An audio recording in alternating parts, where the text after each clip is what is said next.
Okay, sorry. I had some problem with my YouTube setting.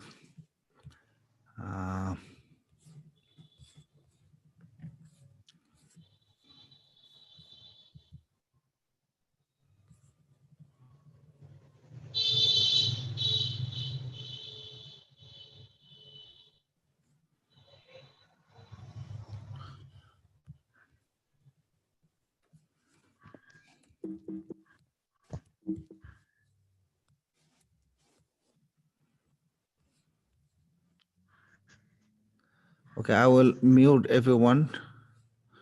And Thao, can you unmute yourself?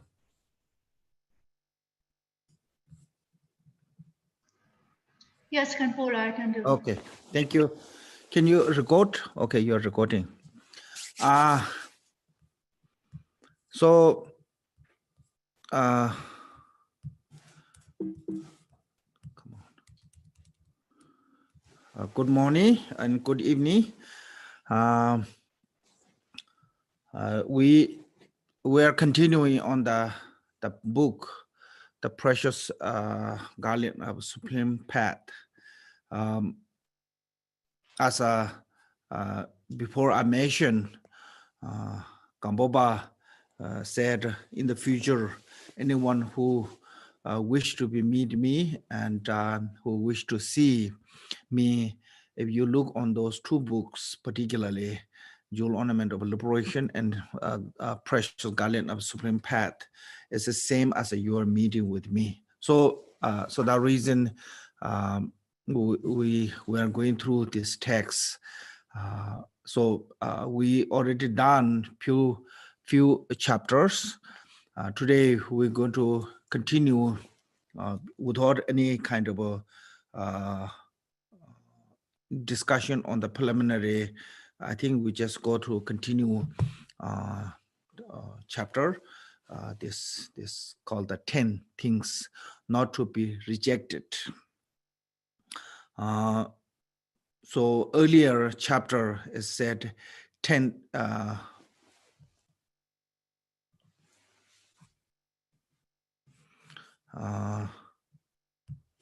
earlier chapter we just use as a 10 things to be rejected, things that is not really helpful for our spiritual path and not helpful for our Dharma practice. And there are lots of things you meet on the way, and those should be rejected, like such as a teacher who mainly concerned with the eight worldly Dharma, or evil companion, or a distracted place, or harmful place, such things like that, 10 things that is not good for the Dharma practitioner. Because our aim or our goal is a liberation, but this kind of condition bring us to deeper in the troublesome of samsara. So that reason our aim, anything that is a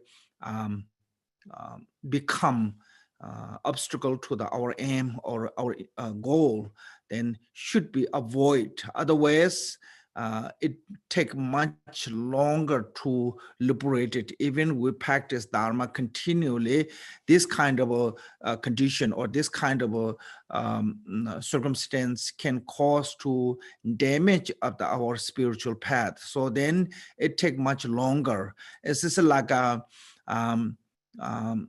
if when you're traveling, if your vehicle have some problem, some damage or shortage or anything is a problem, your journey take much longer. Sometimes even it's impossible to get there, So that reason we have to aware all those things that can be not necessarily helpful for your practice. So aware them, and we have to reject them. Otherwise, this is not so easy. Especially this is it. First 10 things should be rejected is a practitioner who are not stable their practice. When we are beginning, it's better avoid. Even like Bodhisattva in the Shantideva said, even Bodhisattva, when you cannot help other sentient beings not helpful for your path, then you should stay away from them. It doesn't mean that you're giving up on them, but if you cannot help them, it's better stay away, because that both, when you stay away, it's helpful for both. You yourself is not damage of your path, and that person not bothering to, by your insisting to trying to help them, even you cannot help. So that reason, this is nothing have to do that you don't care about the sentient beings, because sometimes people think, you have to be, doesn't matter who you are, once you become a Bodhisattva, you have to be there with them, even you cannot help. So if you cannot help them and try to be there, it's a wasting both sides time and energy. So that reason, sometimes you have to stay away, reject them, or stay away from that kind of circumstance for the newly practitioner, or can say beginner, or unstable practitioner. Until that, so we should reject all of those circumstances.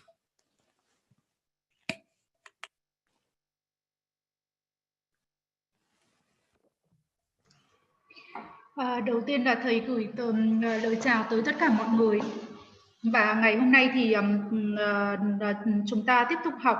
Thì như là buổi trước thì thầy đã nói rồi, tức là tổ Gampopa đã nói rằng là trong tương lai, nếu như mà ai muốn gặp mặt ta, ai muốn nhìn thấy ta, thì có thể gặp mặt ta qua quyển pháp bảo của sự giải thoát, hoặc là tràng hoa châu báu của con đường tối thượng. Và khi mà các con học hai quyển này thì cũng như là các con được gặp mặt ta. Chúng ta đã đi qua một vài chương của tràng hoa châu báu của con đường tối thượng rồi, và ngày hôm nay thì chúng ta sẽ tiếp tục, và thầy sẽ không nhắc lại cái phần sơ khởi nữa. Buổi trước thì chúng ta đã học về 10 điều cần phải chối bỏ, và tuần này thì chúng ta sẽ tiếp tục về 10 điều không nên chối bỏ. 10 điều mà cần phải chối bỏ chúng ta học trước đây là những cái gì nó không tốt cho chúng ta, không đem lại cho chúng ta những cái lợi lạc trên cái con đường của chúng ta. Ví dụ như là một cái vị thầy mà đã vướng vào 8 ngọn gió đời, những người bạn đồng hành ma quỷ, một cái nơi trốn mà không tốt để cho thực hành. Thế là tất cả những cái điều mà chúng ta cần phải chối bỏ. Những cái duyên này khi mà chúng ta gặp thì lại làm cho chúng ta lún sâu hơn vào trong luân hồi, mà lại không phục vụ cho cái mục đích của chúng ta là giải thoát khỏi cái luân hồi. Tất cả những cái gì mà làm cho chúng ta mà không đạt được cái mục đích của mình là để giải thoát khỏi luân hồi thì chúng ta cần phải tránh xa. Nếu như mà chúng ta mà không biết một cách để mà tránh thì đương nhiên là cái con đường của chúng ta nó sẽ bị kéo dài hơn, và đôi khi là nó sẽ làm cho là hư hoại, nó sẽ còn là nhân để làm hư hoại cái con đường của chúng ta nữa. Ví dụ như là chúng ta có thể hình dung khi mà chúng ta đi một cái cuộc hành trình và đang trên đường đi thì cái xe của chúng ta bị hỏng. Như vậy thì cái con đường của chúng ta, cái hành trình của chúng ta nó sẽ kéo dài hơn, và có những lúc thì chúng ta không thể nào đến được cái nơi chúng ta cần muốn cả. Chính vì vậy chúng ta luôn luôn là phải tỉnh giác, chúng ta luôn luôn là phải để ý nhận thức, và những cái gì chúng ta cần chối bỏ thì chúng ta phải chối bỏ.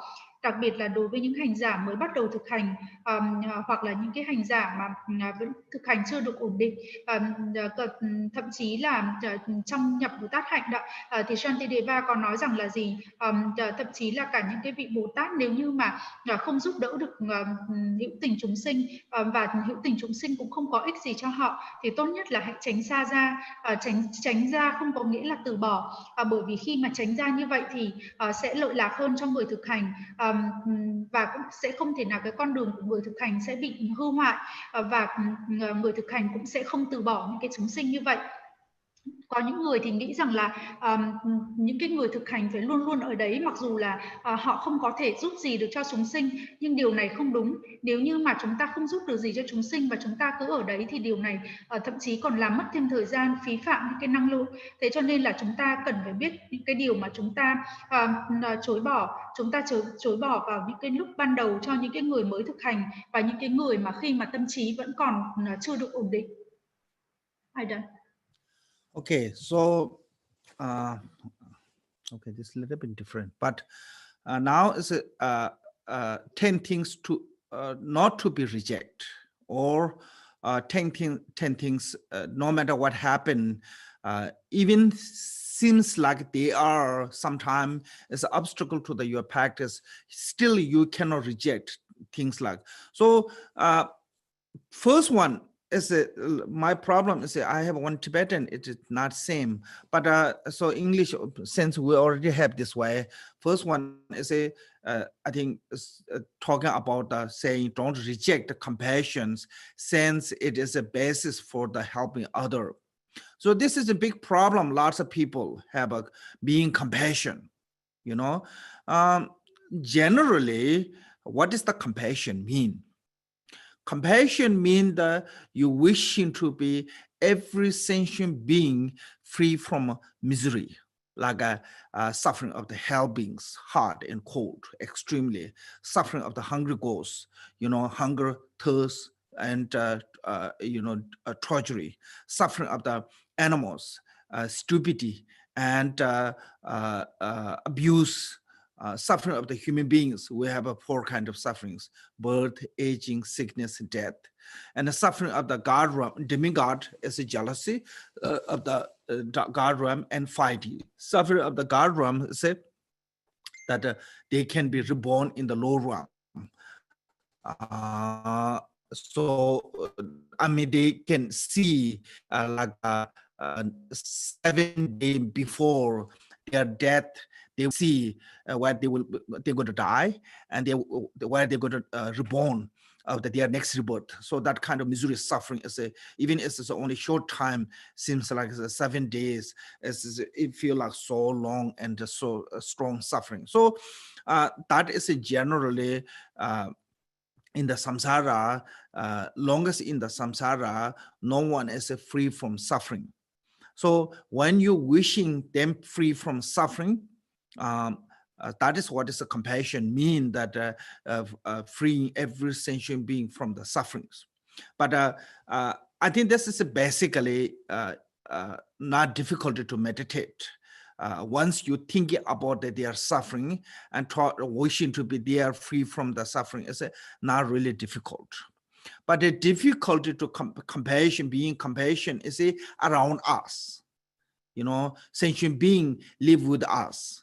We have to deal every day, especially beings who are. I think this is one thing is if someone lifestyle is much better than you, and someone asks you to be compassionate to them, you feel like it's nonsense. Why I have to be compassionate to them, since they are much better than me? But no matter how great they are, they're rich, powerful, famous, no matter how they are, still they are in the samsara. Longest they are in the samsara, they have suffering. Everyone has suffering. So you think about their suffering and wishing them free from that suffering. So one thing is that one. Two is enemies. Lots of people have this kind of concept of how I can be compassionate to the enemies.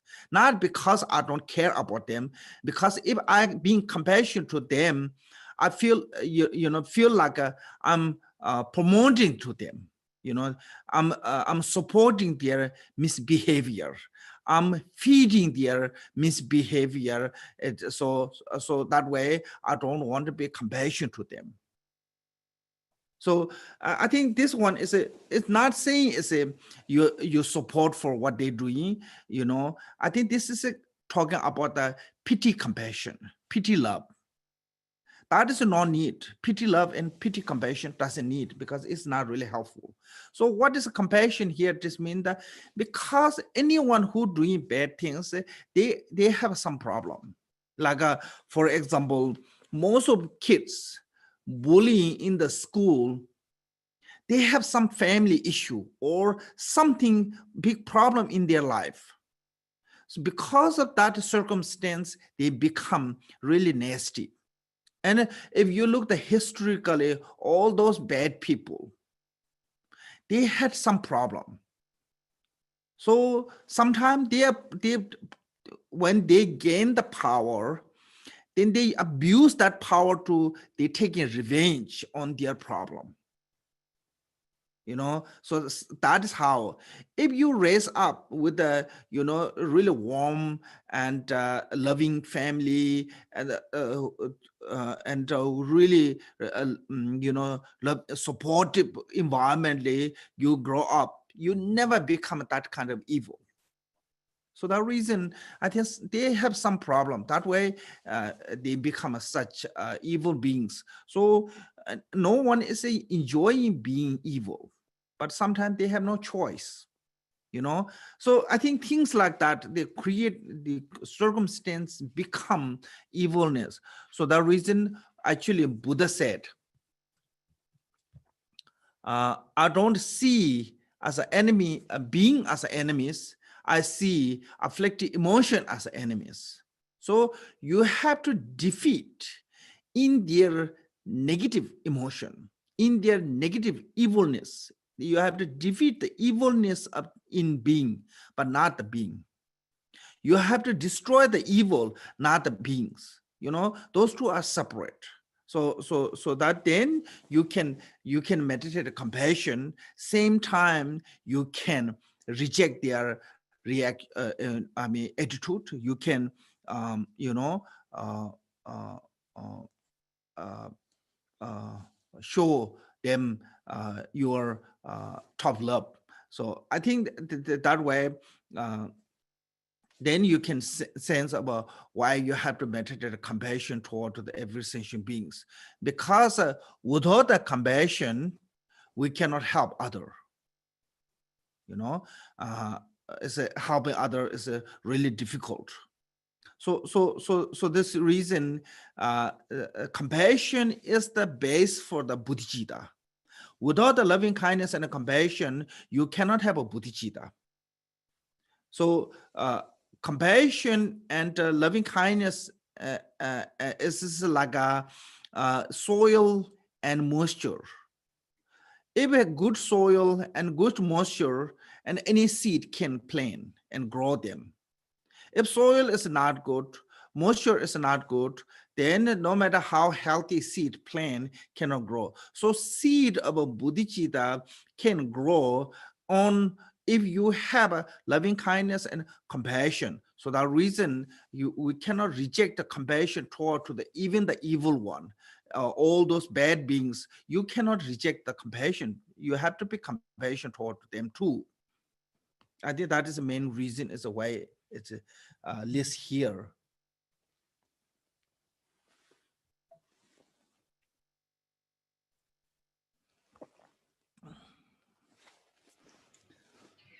Và cái điều thứ nhất trong 10 cái điều chối bỏ là không chối bỏ bi mẫn, vì đó là nền tảng để giúp đỡ người khác. Thì thầy có nói rằng là trong cái quyển tiếng Tạng mà thầy có thì nó hơi khác một chút, thế nhưng mà không sao, thì chúng ta vẫn dùng theo cái bản dịch tiếng Anh này. Ở đây thì nói về thứ nhất thế nào là bi mẫn. Lòng bi mẫn thì có nghĩa rằng là mong mỏi tất cả những người khác hạnh phúc và thoát được khỏi những cái nỗi khổ đau. Ở đây thì có những cái nỗi khổ đau của cõi địa ngục nóng, cõi địa ngục lạnh, của đói khát của cõi ngạ quỷ, sự ngu si của súc sinh, và ở cõi nhân loại thì có 4 cái nỗi khổ đau của sinh, già, bệnh và chết. Thế còn ở cõi bán thiên và cõi thiên thì có nỗi khổ đau của sự ghen tị, và sau đấy thì làm cái sự đánh nhau của hai cõi này. Và những cái chúng sinh ở cõi tiên thì là họ nhìn thấy 7 ngày trước khi mà họ chết và cái nơi tái sinh mới của họ ở đâu, và họ cảm thấy là rất là khổ đau vì như vậy. Chúng ta vẫn còn ở trong cái luân hồi này thì không ai có thể thoát được bất cứ những cái khổ đau nào cả. Và cái điều khi mà chúng ta phát khởi được cái lòng bi mẫn là chúng ta mong tất cả chúng sinh đều thoát khỏi những cái sự khổ đau.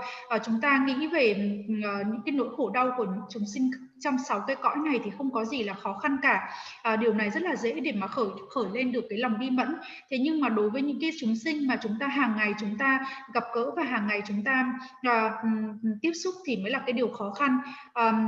Bây giờ có một ai đó mà có cái đời sống tốt hơn chúng ta, nếu như mà bảo chúng ta phát khởi cái lòng bi mẫn với người này thì chúng ta sẽ thấy thật là vô nghĩa. Tại sao tôi lại phải phát khởi cái lòng bi mẫn với một cái người mà giàu có hơn, quyền lực hơn tôi, và cái người này lại có một cái cuộc sống tốt hơn tôi? Thế nhưng chúng ta phải nghĩ rằng là ai ở trong cái cõi luân hồi này cũng đều có một cái nỗi khổ đau, và chúng ta hãy nghĩ như vậy và mong mỏi cho những người này được thoát khỏi khổ đau. Tiếp theo nữa, kẻ thù của chúng ta, có những người thì nói rằng là tại sao lại phải bi mẫn với kẻ thù? Nếu như mà tôi bi mẫn với kẻ thù thì có nghĩa rằng là tôi sẽ ủng hộ họ để họ càng phạm sai lầm hơn, tôi càng nuôi dưỡng cho những cái sai lầm của họ. Nhưng ở đây không có nghĩa là chúng ta ủng hộ cái sự chúng ta cũng không phải có nghĩa rằng là chúng ta thương hại họ. Cái sự thương hại ở đây nó không cần thiết. Những cái người mà làm những cái điều xấu xa thì luôn luôn là bao giờ cũng phải xuất phát từ một cái vấn đề gì, bản thân người đó phải có gặp một cái vấn đề gì. Chúng ta hãy nhìn những cái đứa trẻ khi mà đến trường mà nó bắt nạt những cái đứa trẻ khác, thì đó là những cái đứa trẻ mà bao giờ trong gia đình nó cũng có câu chuyện hoặc là những cái vấn đề. Những cái người mà xấu xa ở trên thế gian này luôn luôn là có những cái vấn đề. Khi mà họ những cái người này khi mà họ có những cái vấn đề như vậy và khi họ đã có quyền lực rồi thì họ nghĩ đến cách là họ báo thù. Thế và như vậy thì chúng ta cần phải phát khởi một cái lòng là chúng ta thương họ hơn, chúng ta cảm thấy bi mẫn với họ hơn, và mong mỏi rằng là những cái người như vậy sẽ không bao giờ có những cái hành động xấu xa. Không ai muốn trở nên những cái người ma quỷ xấu xa như vậy cả. Không ai an vui được với những cái sự xấu xa ma quỷ cả. Thế nhưng mà đấy là một cái nhưng mà họ không có cái sự lựa chọn nào cả. Đức Phật đã nói rằng là gì? Ta không bao giờ ta nhìn những chúng sinh khác như kẻ thù, mà ta nhìn những cái xúc tình tiêu cực của họ như kẻ thù. Ở đây nếu như mà chúng ta nhìn và chúng ta tách biệt ra được thế nào là con người và thế nào là những cái xúc tình tiêu cực ma quỷ trong cái con người đó, khi mà chúng ta phân biệt được ra như vậy rồi thì chúng ta mới phát khởi được lòng bi mẫn lên với họ, và khi đó thì chúng ta mới cho được họ thấy cái tình yêu thương của mình. Thế và tại sao phải phát khởi lòng bi mẫn với những cái chúng sinh? Bởi vì không có lòng bi mẫn thì chúng ta không thể nào có thể giúp đỡ được những ai khác cả. Đấy là và cái lòng bi mẫn này nó chính là nền tảng của Bồ Đề tâm. Lòng bi mẫn và tình yêu thương nó giống như là cái chất dưỡng ẩm, nó cũng giống như là đất. Nếu như mà chúng ta có cái đất tốt, chúng ta có cái chất dưỡng ẩm tốt thì bất cứ những cái hạt giống gì chúng ta gieo nó cũng sẽ nảy mầm lên. Ở đây thì khi mà chúng ta có một cái nền đất tốt và một cái độ ẩm đầy đủ thì khi mà chúng ta gieo cái hạt giống của Bồ Đề tâm thì đương nhiên trên cái nền đất như vậy Bồ Đề tâm sẽ phát triển lớn mạnh. Và đối với cả chúng ta thì ngay cả những cái chúng sinh mà ma quỷ, chúng ta cũng phải phát khởi cái lòng bi mẫn với họ. I done. So you can think this way. Dharma practitioners are resort worker, people who work in the resort, you know, and really famous one, and you know, those powerful one, rich one, is a like a vacation. People were custom, you know, look like the people who working, you know, they have a really hard time, hard life. And customer who come to the vacation, they have a really like great life. But in another way, if you look, people who work there, they have income. And people who come to the vacation, they only have expensive, you know. So people who become famous and rich, and those are burning all their good karma, like who go to vacation. When vacation is done, their wallet is empty. People who practicing Dharma, they making money. And end of the month, they have a really good amount of money. So end of your life, you become one of the richest one. So that reason, when you look this way, then even you are much more what called the bad condition than those people. You know, some are much better than your livelihood, mundane way, but still you can meditate compassion toward them, because you can have a kind of sense of a proud of gaining precious human body. That precious human body is not wasting for the meaningless way, and meeting with a great Dharma and have chance to practice the Dharma.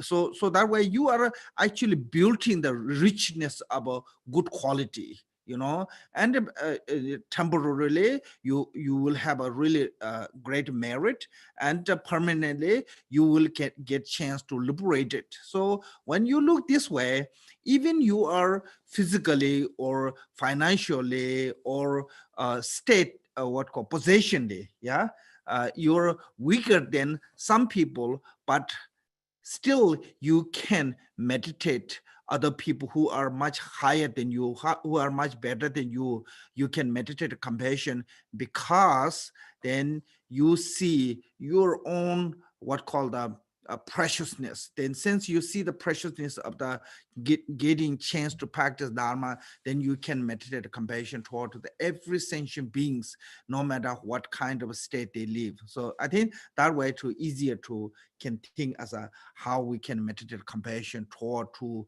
someone is better than you, or someone is evil to you, or someone evil to you, or evil being to evil, or someone is a being obstacle to you, you know, harmful to enemies.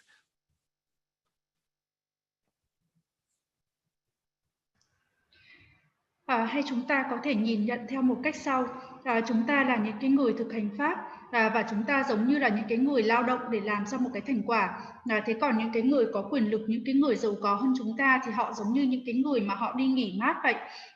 Thế và những cái người mà làm việc như vậy thì là họ có những cái thời gian nó rất là nặng nhọc, thế nhưng mà họ lại kiếm được thành quả. Thế còn những cái người mà đi nghỉ dưỡng như vậy thì họ mặc dù họ rất là thành thơi nhưng mà họ không có kiếm ra được cái thành quả. Những cái người nào mà khi mà lao động như vậy thì có được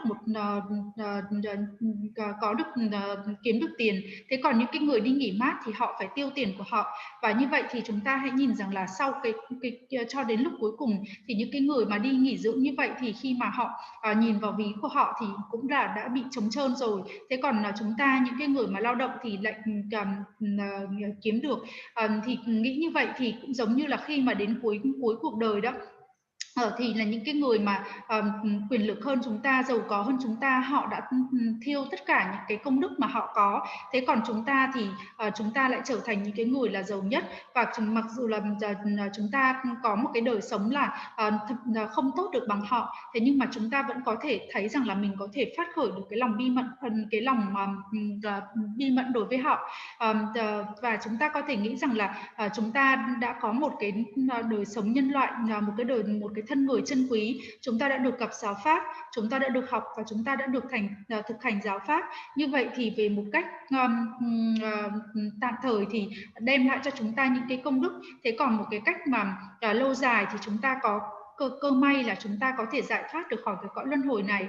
Thế mặc dù là chúng ta trên thực tế là chúng ta là những cái người yếu ớt hơn, chúng ta là những cái người không may mắn bằng họ, nhưng mà chúng ta vẫn có thể thiền được về cái lòng bi mẫn, hướng tới họ. Khi mà chúng ta nhìn thấy được những cái sự quý giá mà mình có được, thì như vậy rất là dễ dàng cho chúng ta thì có thể phát khởi được cái lòng bi mẫn đối với những ai mà giàu có hơn mình, có đời sống tốt hơn mình, và thậm chí những ai mà có những cái hành vi xấu xa ma quỷ, và thậm chí là những cái người mà gây chướng ngại cho mình, chúng ta cũng đều phát khởi được cái lòng bi mẫn với họ. Okay, now number 2. Don't reject appearance since they are the natural radiance of your mind. So this one is talking about the stabilized practitioner. First, until you become stabilized or you become a more stable on your practice, you have to reject them because it becomes a distraction. It becomes an obstacle to your meditation. But once you become more stable, you become more control, your thought can become your more control your mind. That's what it means, the stabilized meditation. Then you can use all those, other things is also part of the meditation. So this one is then you don't need to reject all the appearance. Because this is part of the mind. Natural radiance of your mind as an appearance, as a form. This is in the Tibetan we call the Tunyi Tende to Charwa. It means the emptiness as an appearance, as a interdependent. So like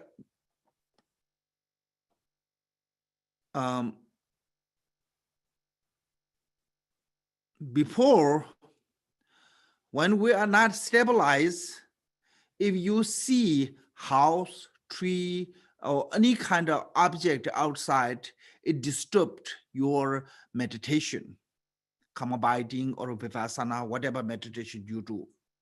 But once you have this stabilized mind, is called the xinjiang in Tibetan. It's kind of flexible. When your mind is become more flexible, then you can recognize it as an appearance, as a part of your mind. Once you have this one, then you don't need to reject them. Like Gampopa said, co-emerge innate nature of a mind is the Dharmakaya, and all the appearance as a co-emerge of the what called radiant of the Dharmakaya.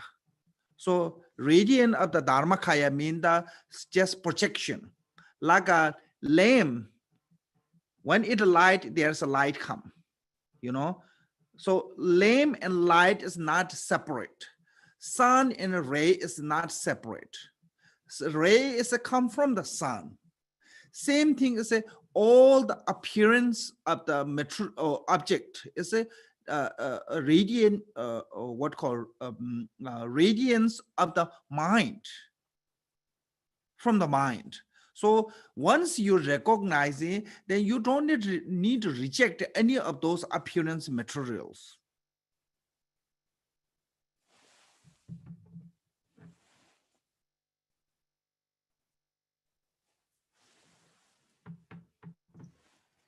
Tiếp theo là đến điều số 2. Không chối bỏ tướng dạng vì đó là bản chất tỏa ra của tâm trí. Thì điều này muốn nói là đối với những hành giả nào mà khi mà thực hành và tâm trí của họ đã đến cái mức độ bình đẳng rồi, khi mà chúng ta mà thực hành mà xin lỗi, đến cái mức độ mà ổn định rồi, khi mà tâm trí của chúng ta vẫn chưa ổn định được, thì chúng ta luôn luôn là có những cái chướng ngại. Tất cả những cái pháp bên ngoài thì nó sẽ trở thành những cái chướng ngại cho chúng ta. Thế nhưng khi mà chúng ta đã kiểm soát được rồi, thì chúng ta có thể sử dụng tất cả những cái tướng dạng, và tất cả những cái tướng dạng như vậy thì không được chối bỏ, bởi vì đó là bản chất của tâm trí của chúng ta. Hay nói một cách khác, tính không, tướng dạng phụ thuộc, tính không và tướng dạng là sinh khởi phụ thuộc. Trước khi mà tâm trí của chúng ta nó đi vào ổn định đó, thì tất cả những cái đối tượng bên ngoài trở thành chướng ngại khi mà chúng ta thiền. Thế nhưng mà khi mà ví dụ như là cái nhà hay là cái cây, thế nhưng mà khi mà tâm trí của chúng ta nó đã trở nên là mềm mỏng hơn rồi, thì tất cả những cái tướng dạng ở bên ngoài nó là phần của tâm trí của chúng ta, thì chúng ta không được chối bỏ. Như tổ Gampopa có nói rằng là gì, sự kết hợp của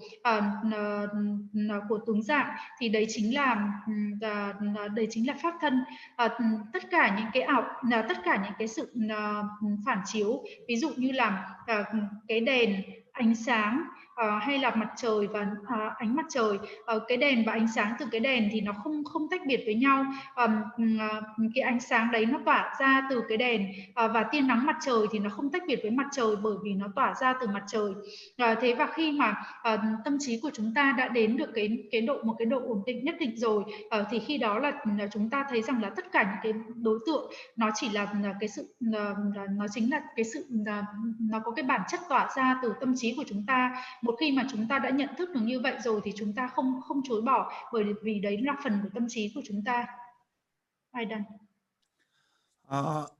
So this one is talking about the specifically practitioner who have directly recognizing as a inner nature of a mind. So that kind of beings, so then they can see as all the appearance as a radiant of the nature of a mind, their own mind, nature of radiant of mind.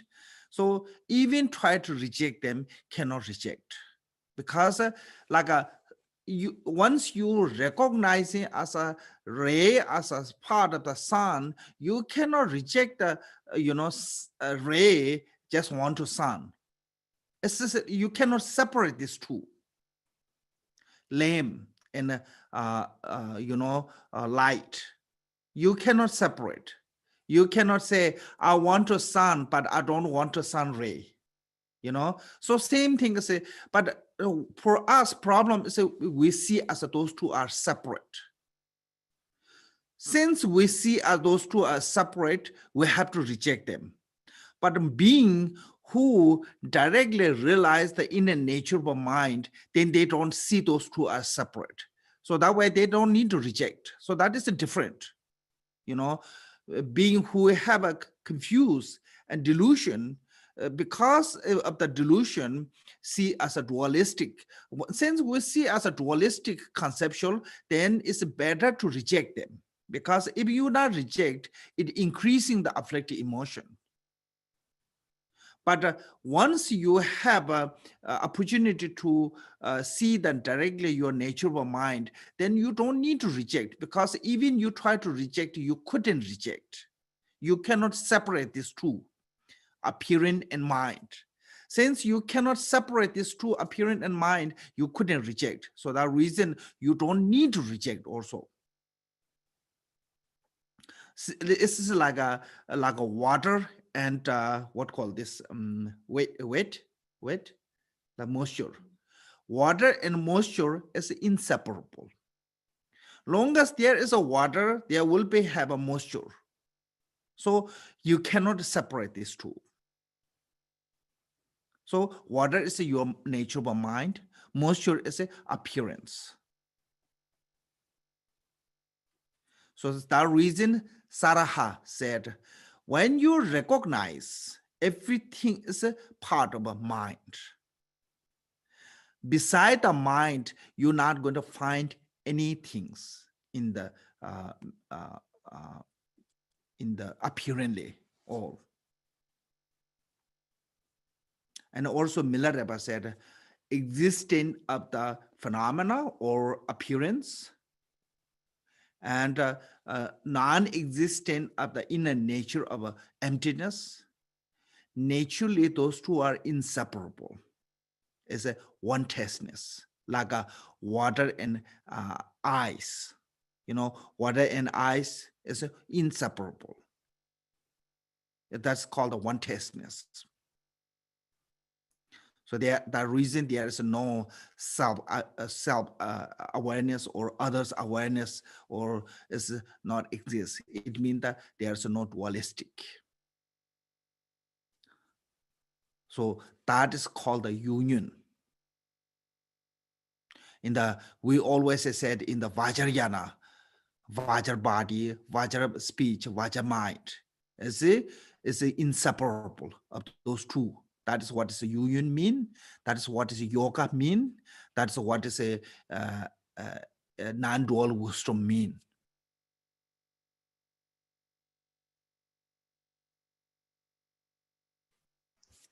So these kind of beings then don't need to reject all the appearance. I think so. This is not talking about every sentient being don't reject your appearance. I think this is a misunderstanding. This is, I think, mostly talking about the advanced one. So also, I'm not talking about the advance of your own imagination. There are lots of practitioners, they imagining themselves as an advanced practitioner.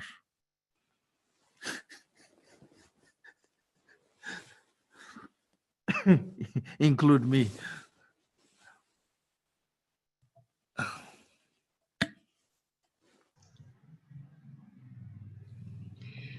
Thế và ở đây thì khi mà hành giả thực hành và nhận thức ra được nhận thức trực tiếp được cái bản chất bên trong của tâm trí, khi đó thì họ thấy tất cả những cái tướng dạng, tất cả những cái tướng dạng thực ra chỉ là chính của bản tâm của mình.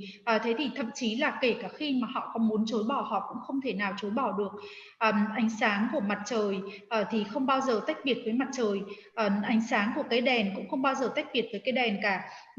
Chúng ta không thể nào nói rằng là con muốn con muốn mặt trời và con không muốn con không muốn ánh sáng mặt trời. Chúng ta vẫn còn nhìn thấy có cái sự phân biệt, là bởi vì chúng ta chưa nhận ra được cái bản chất bên trong của tâm trí của chúng ta, và khi đó thì chúng ta vẫn còn có những cái sự lầm lẫn, chúng ta vẫn có những cái sự mê mờ, cho nên chúng ta có cái sự phân biệt nhị nguyên.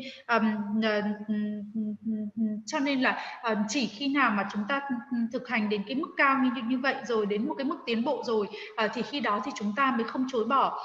Thế còn nếu như chúng ta là những cái người mà bắt đầu vẫn đang thực hành thì chúng ta nên phải chối bỏ, bởi vì là nếu như chúng ta không chối bỏ ngay ban đầu thì lập tức chúng ta sẽ chỉ làm tăng thêm những cái xúc tình tiêu cực của mình. Thế còn khi nào mà chúng ta nhận ra được bản chất của tâm trí của chúng ta, thì khi đó chúng ta nhận ra rằng là tất cả những cái tướng dạng và tâm trí nó là một. Khi đó thì thậm chí là chúng ta cũng không cần làm, thậm chí là lúc đấy chúng ta có muốn chối bỏ thì chúng ta cũng không làm được cái điều đó. Giống như khi mà chúng ta nói rằng là chúng ta nói về nước và nói về độ ẩm. Khi mà chúng ta có nước thì đương nhiên là chúng ta có độ ẩm, thì ở đây cũng giống như vậy, thì là nước nó chính là bản chất của tâm trí của chúng ta, và độ ẩm thì chính là cái tướng dạng nó xuất hiện. Khi mà nhận thức được tất cả nó chỉ tất cả vạn hữu nó chỉ là phần của tâm trí mình, thì khi đó thì chúng ta mới không cần chối bỏ. Bên cạnh đó thì là cái tâm trí của chúng ta đó, khi mà chúng ta đều ở cái mức cao như vậy rồi thì cái tâm trí của chúng ta nó cũng không thể nào mà nó tách biệt được ra nữa, và khi đó thì tất cả nó là một cái sự đồng vị. Như Milarepa vẫn nói chứng được cái sự đồng vị. Giống như là khi mà chúng ta có nước và khi chúng ta nói về nước và cái đá lạnh, thì nó hoàn toàn nó cũng không có cái sự khác biệt. Và ở đây thì tất cả vạn hữu là nó đều vô ngã, hay là chúng ta nói về là cái sự hợp nhất, khi chúng ta nói rằng là thân kim cương, ngữ kim cương, tâm trí kim cương, như vậy là cái sự đấy là cái sự bất khả phân, cái sự không phân biệt nhị nguyên. Thế và ở đây thì là chỉ có những cái hành giả cao thì cái điều này mới dùng cho những cái hành giả cao. Thế còn những cái hành giả mà tự hình dung ra mình là những cái hành giả cao rồi thì điều này cũng không áp dụng. Thì thầy có nói đùa là thậm chí cả thầy cũng đôi khi thầy cũng là cái người mà hình dung rằng mình là một hành giả cao rồi. Okay, then now it says the kind of like conjunction of these two words is if appearance as a radiance of the mind, then how about the thought? You know, it's also part of the mind, because normally we said we have to free from the thought, you know, thought have to free from the thought. So how about the thought too? So then this answer is next to that one. Is don't reject the thought, since they are the play of your inner nature. Play, or sometimes this rubber is sometimes it's called the emanation, sometimes called the manifestation. So there are many different ways to explain. So play is a kind of like a one of them. So I use as a play, but you can use as a image, emanation of your mind. Thought is emanated by your mind. So like a thought of a good, bad, when you see house, oh, this is a good house, or this is a bad house. So how about those? Is this also part of the mind that's talking about? So then answer is that thought is also the kind of like a emanation or manifestation by the mind. It's not, even the thought is not separated. The good, bad kind of dualistic thought is also not come from somewhere else. It's just manifestation from the mind. So that reason is no need to reject that thought too. So as earlier I mentioned, this is talking about the advanced practitioner. So then once you get to the advanced, then even the thought is helpful. So that way you cannot reject this one. Even the Sutra tradition, like if you look on the Heart Sutra, said form is emptiness, emptiness is a form, form is no other than emptiness, emptiness is no other than form. So they cannot separate. Form of a 5 aggregate, form is one of the 5 aggregate. 5 aggregate is the conceptual thought. That conceptual thought is no separate than emptiness. Conceptual thought itself is a race as a appearance or play as an emptiness. I mean, emptiness itself is a race or manifest or play as a aggregate. And then, of course, in the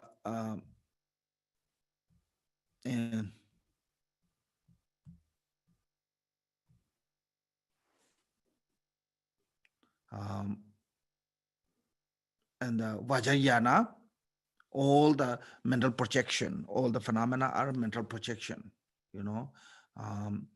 so the reason is a Vajrayana is called carrying the result as on the path. It means that from the now on, we are already transforming completely our place as a mandala, ourselves as a deity, and all the surrounding people as a retinue, as a, in Latin state. So the reason,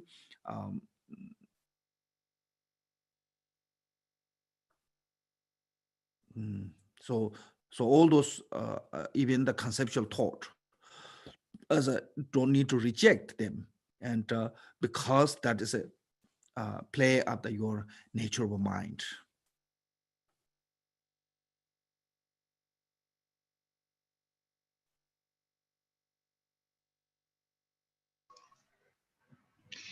Khi mà chúng ta nói rằng là tất cả những cái tướng dạng nó là cái sự tỏa ra của tâm trí, sự phát ra của tâm trí, thì như vậy một câu hỏi đặt ra, thế còn tất cả những niệm của chúng ta đi đâu, làm thế nào để mà chúng ta thoát được khỏi niệm? Thì ở ngay cái điều thứ 3 đã nói rằng là gì?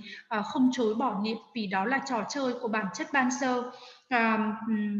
Ở đây thì có thể dùng được cái từ trong tiếng Tạng dịch ra thì có nghĩa là trò chơi, nó có nghĩa là sự thi triển, nó là cái sự hóa hiện của tâm trí, và chúng ta có thể dùng bất cứ từ nào, nhưng mà ở đây thì thầy chọn nó là trò chơi của bản chất ban sơ.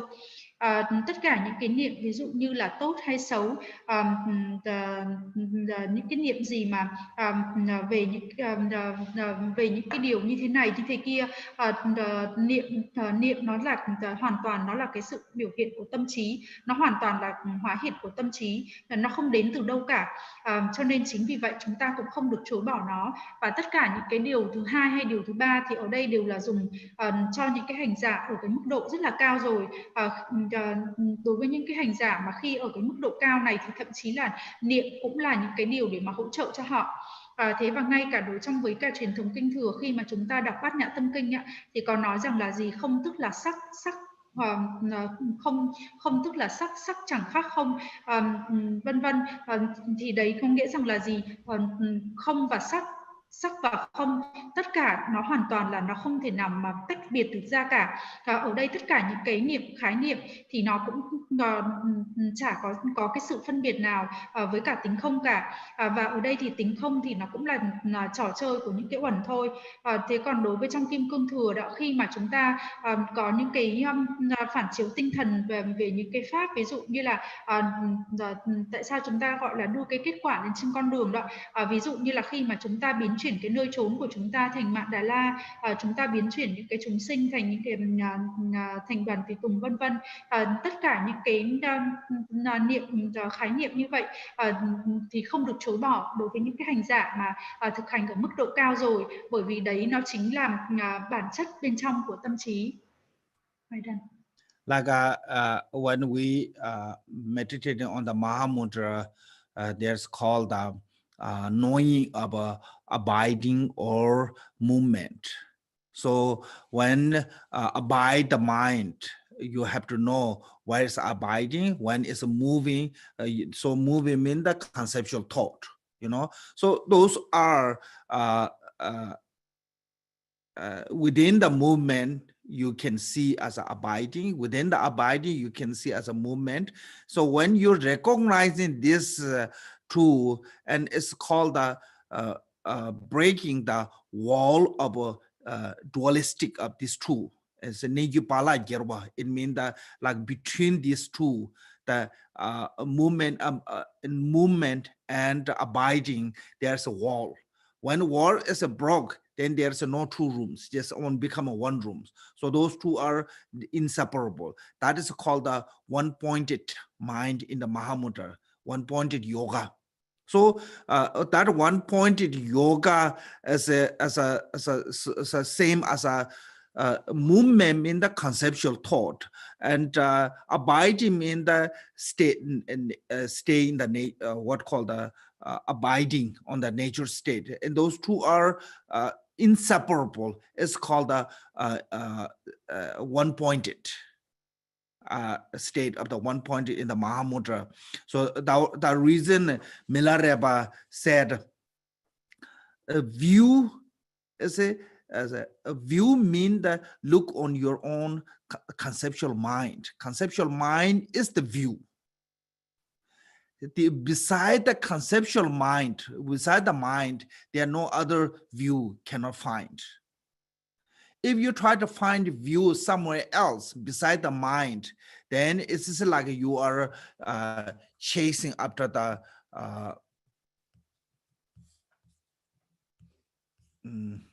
you know,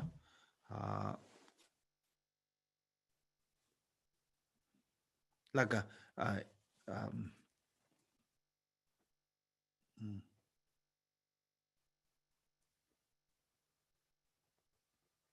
chase after the dangers, kind of dangers, because there's nothing you will can find.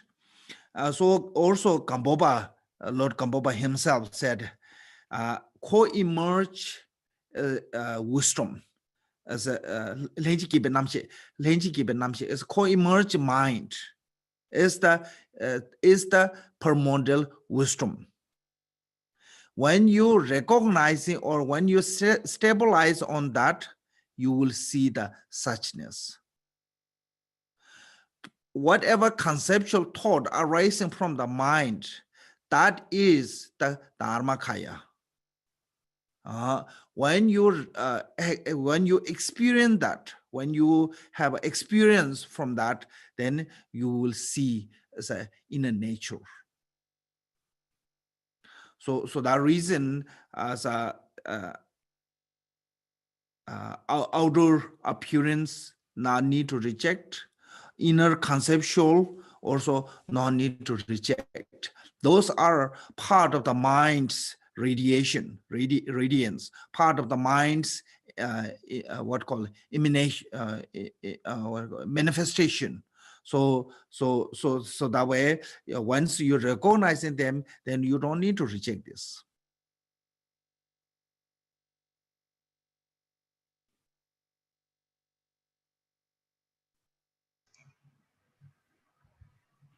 Và khi mà chúng ta thực hành Mahamudra đại thủ ấn thì chúng ta sẽ phải quan sát lúc nào là tâm trí chúng ta nó ở trong cái trạng thái an trụ và lúc nào thì là nó ở trong cái trạng thái nó chuyển động. Và trong cái trạng thái như vậy thì trong an trụ có chuyển động và trong chuyển động thì nó có cái an trụ. Và như vậy thì nhờ những cái chuyển động thì nó chính là những cái niệm khái niệm. Thế và khi mà chúng ta nhận ra được, khi mà chúng ta nhận thức được rồi đó, thì chúng ta có thể phá bỏ được cái sự ngăn trở giữa khái niệm của an trụ và khái niệm của chuyển động. Thì cũng giống như là chúng ta có hai cái phòng mà có một cái bức tường xây ở giữa, chúng ta phá bỏ cái bức tường đấy đi thì sẽ không còn hai cái căn phòng nữa, mà tất cả nó hòa nhập và trở thành một cái căn phòng to. Thế và lúc đấy thì an trụ hay là chuyển động nó sẽ trở nên bất khả phân, lúc đấy nó sẽ trở thành là du giả một điểm. Thế và cũng giống như là khi mà chúng ta có cùng những cái niệm khái niệm, chúng ta an trụ trong cái trạng thái tự nhiên, trong cái trạng thái nhất niệm. Và Milarepa thì có nói rằng là gì? Khi mà chúng ta muốn đi tìm xem là cái quan kiến ở đâu thì hãy nhìn vào trong cái tâm trí, nhìn vào trong cái tâm trí của chúng ta. Bên cạnh tâm trí thì sẽ không thể nào thấy được bất cứ những cái quan kiến nào khác cả. Thế nếu như mà chúng ta cố gắng để mà đi tìm cái tâm trí ở đâu ngoài cái quan kiến của chúng ta, ngoài cái quan kiến của chúng ta, thì cũng giống như là việc chúng ta đuổi theo một cái gì đó rất là nguy hiểm. Thế còn tổ Gampopa thì có nói rằng là gì? Cái sự mà hợp nhất giữa của trí tuệ hay là sự hợp nhất của tâm trí thì nó chính là trí tuệ ban sơ. Đấy là khi mà chúng ta đã chứng được cái tính chân như rồi. Thế và khi mà chúng ta có những cái trải nghiệm như vậy thì chúng ta sẽ chứng được cái bản chất bên trong của tâm trí, cũng như là pháp thân, hay là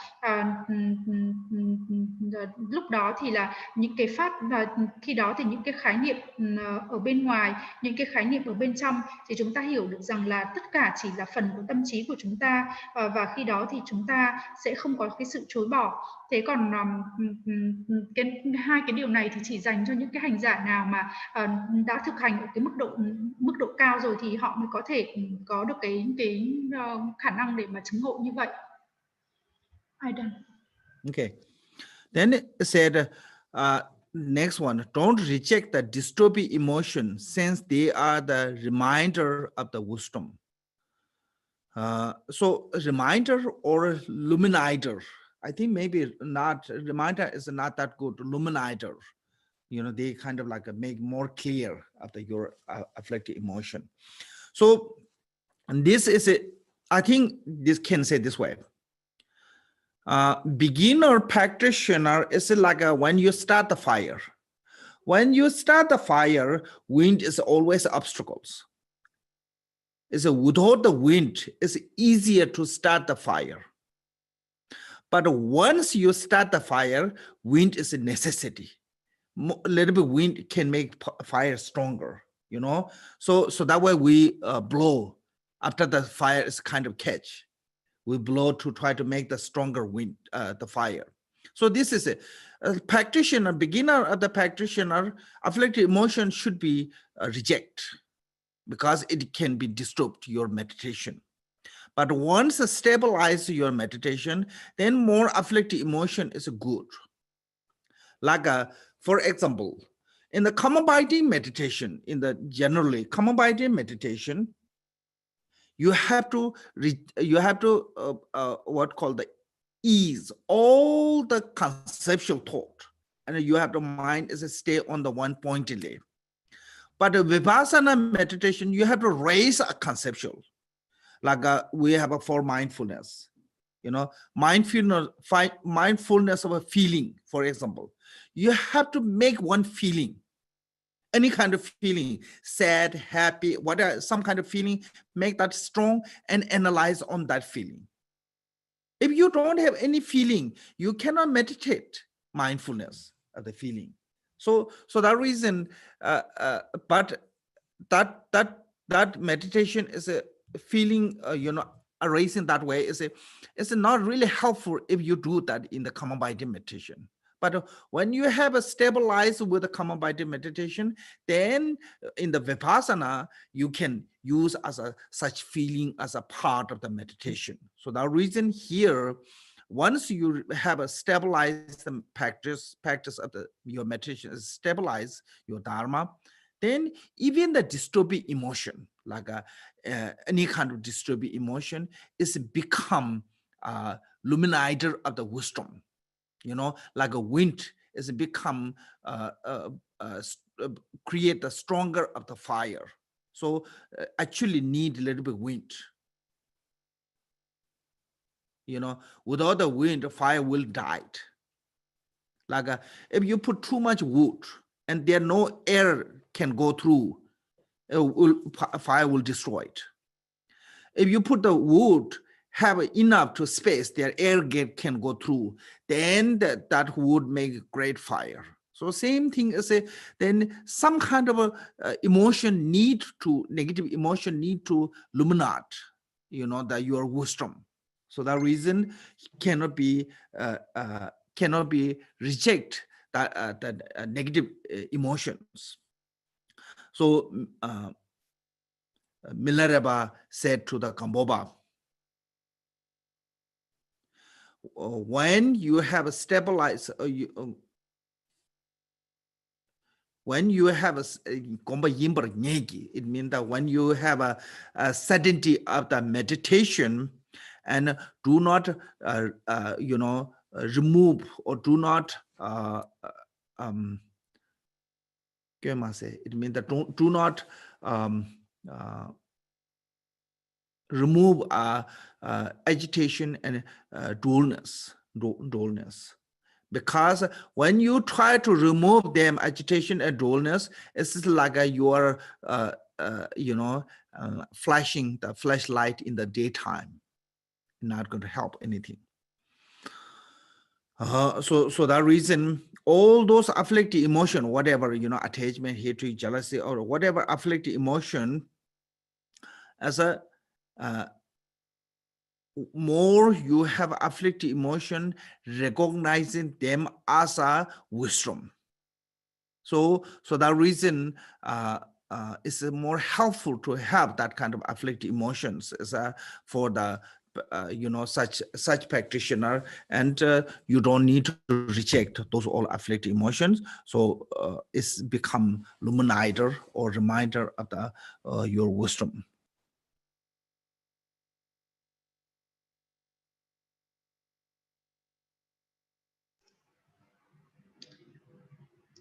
Điều thứ tư là không chối bỏ những xúc tình xáo trộn, vì đó là điều nhắc nhở của trí tuệ. Thì thầy nói ra là trong cái bản tính tạng thì dùng là cái từ rằng là để làm cho sáng rõ hơn cái trí tuệ nó được sáng rõ hơn, nó được trở nên rõ ràng hơn. Giống như là khi mà bắt đầu mà chúng ta nhóm lửa đó, nếu như mà chúng ta mà có gió to quá thì đấy cũng sẽ là cái chướng ngại để cho cái lửa của chúng ta có thể cháy. Thế nhưng nếu như mà không có lửa chút nào thì thì chúng ta cũng không thể nào, nếu như không có gió chút nào thì cũng không thể nào mà chúng ta nhóm được lửa. Thế chính vì vậy khi mà chúng ta nhóm lửa đã, lúc ban đầu chúng ta phải cần có một chút gió thôi, thì khi đó chúng ta thổi vào cái ngọn lửa của mình nhẹ nhàng. Sau đó khi mà cái ngọn lửa nó bùng lên rồi thì cái ngọn lửa nó mạnh lên rồi, thì khi đó thì chúng ta mới có thể thổi gió được mạnh hơn. Thế và ở đây ấy, thì là những cái xúc tình tiêu cực đối với những cái hành giả mới bắt đầu thực hành thì đương nhiên là phải chối bỏ. Thế nhưng mà những hành giả mà khi đã ổn định tâm trí rồi thì khi mà họ càng có nhiều những cái xúc tình tiêu cực thì càng trở nên tốt hơn. Ví dụ như là khi mà chúng ta thiền an trụ đó, thì chúng ta phải làm cho tất cả những cái xúc tình của chúng ta cần phải làm cho tất cả những cái niệm phân biệt của chúng ta nó trở nên là dễ dàng. Thế còn ngược lại, khi mà chúng ta thực hành Vipassana thì khi đó chúng ta phải cần có 4 cái chính niệm, và một trong những cái chính niệm mà ví dụ như là về các cái cảm xúc, thì khi đấy thì chúng ta cần phải có những cái xúc tình tiêu cực. Chúng ta phải khởi cái xúc tình tiêu cực đó lên mạnh mẽ để mà chúng ta quan sát. Nếu như mà chúng ta mà không có một cái cảm giác nào, không có một cái xúc tình tiêu cực nào lúc đó thì không thể nào chúng ta thực hành được Vipassana cả.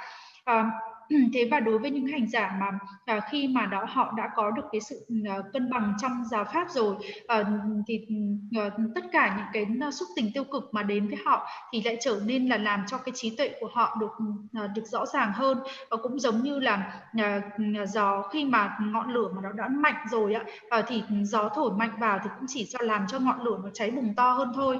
Thế còn nếu như mà ví dụ chúng ta có quá nhiều củi và không có tí không khí nào thì cái ngọn lửa của chúng ta cũng không thể nào mà cháy được cả. Thế còn khi mà chúng ta có đủ củi và chúng ta để có những cái khoảng cách cho những cái không khí vào thì cái ngọn lửa của chúng ta nó sẽ cháy được rất là tốt. Thế và những cái xúc tình này nó cần để mà làm cho cái tâm trí của chúng ta nó trở nên được thắp sáng hơn, nó được rõ ràng hơn. Chính vì vậy tại sao không chối bỏ là như vậy. Milarepa thì đã nói với cả Gampopa rằng là gì? Khi mà con có được cái thiền cân bằng thì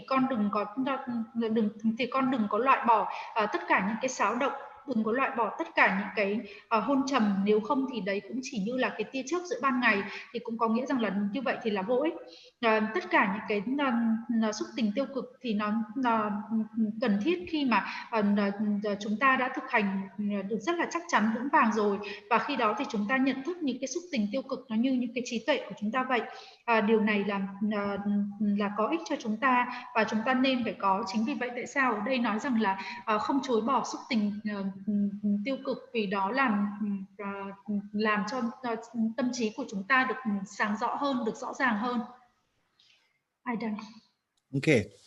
Now said, don't reject the sense pleasure, since they are the water and fertilizer for the experience and realization. So this one is even the Sudra. Remember the Buddha's life story. Buddha did 6 years ascetic retreat. You know, first 2 years, 3 times a day for the 3 kind of fruit, and 3 times a day for dip of water. And next 2 years, I think like 2 times, or so it's become less. So Buddha went through 6 years of really hard ascetic retreat. That way, pretty much only left on his body bone and skin. But from that too, not completely, he had those all great realization. Then he realized going too extremely, ascetic is not really helpful for development of the spiritual in the mind. So he accept as a raw food and nutrition one. So when he had this nutrition food, then his body gain strength. So from there to have a great realization, and later he achieved completely Buddhahood. Similar things happen to the Milarepa. Milarepa stayed in one cave for 9 years. Only he had as a nettle, nothing else.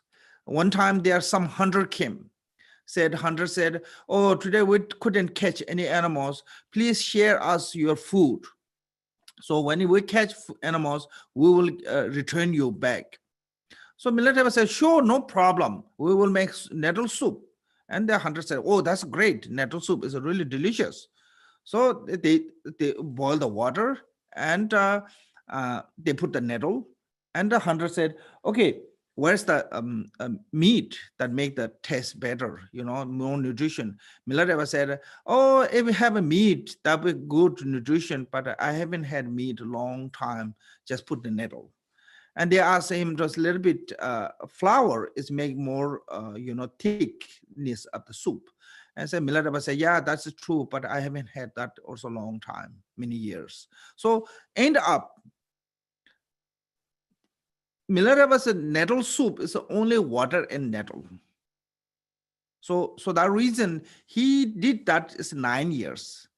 He becomes so skinny, people cannot distinguish he is a human being or kind of like a demon spirit.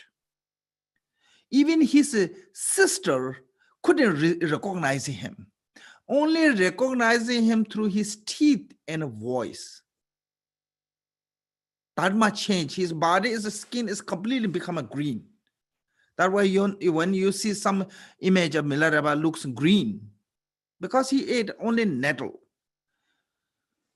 But from that too, he have no greater experience. But then his former, ex-girlfriend came, bring him food, nutrition, human, and his sister meet first time and bring him nutrition, food.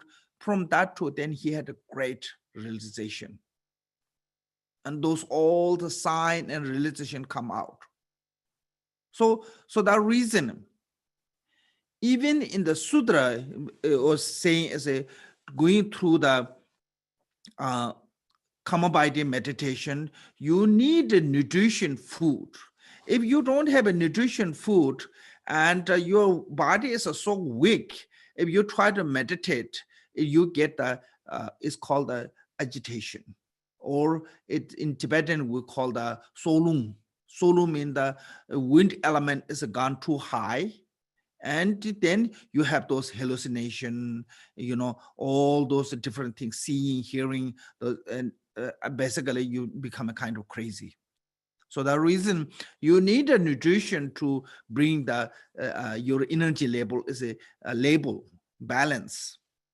So it's going through the alone ascetic is not good enough. And in the Vajrayana, we use as a called the union of the bliss and emptiness.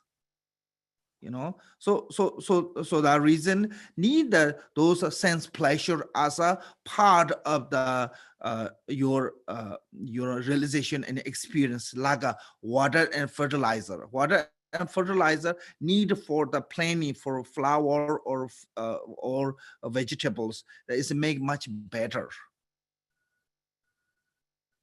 So, but it doesn't mean the long as you receive some empowerment, you recite some mantra, you did some retreat, then you can do those all the things that drinking alcohol, having women, and this and that.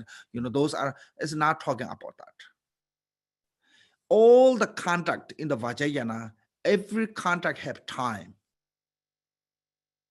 Who can do what. There's all the, if you read the Vajrayana Sutra, the Tantra, it's a mentioned detail. When you can do what, when you can drink alcohol, when you can have a concert. But these days of Vajrayana, as long as you are a tugu, or long as you have a Vajrayana practice a little bit, then you can do all those.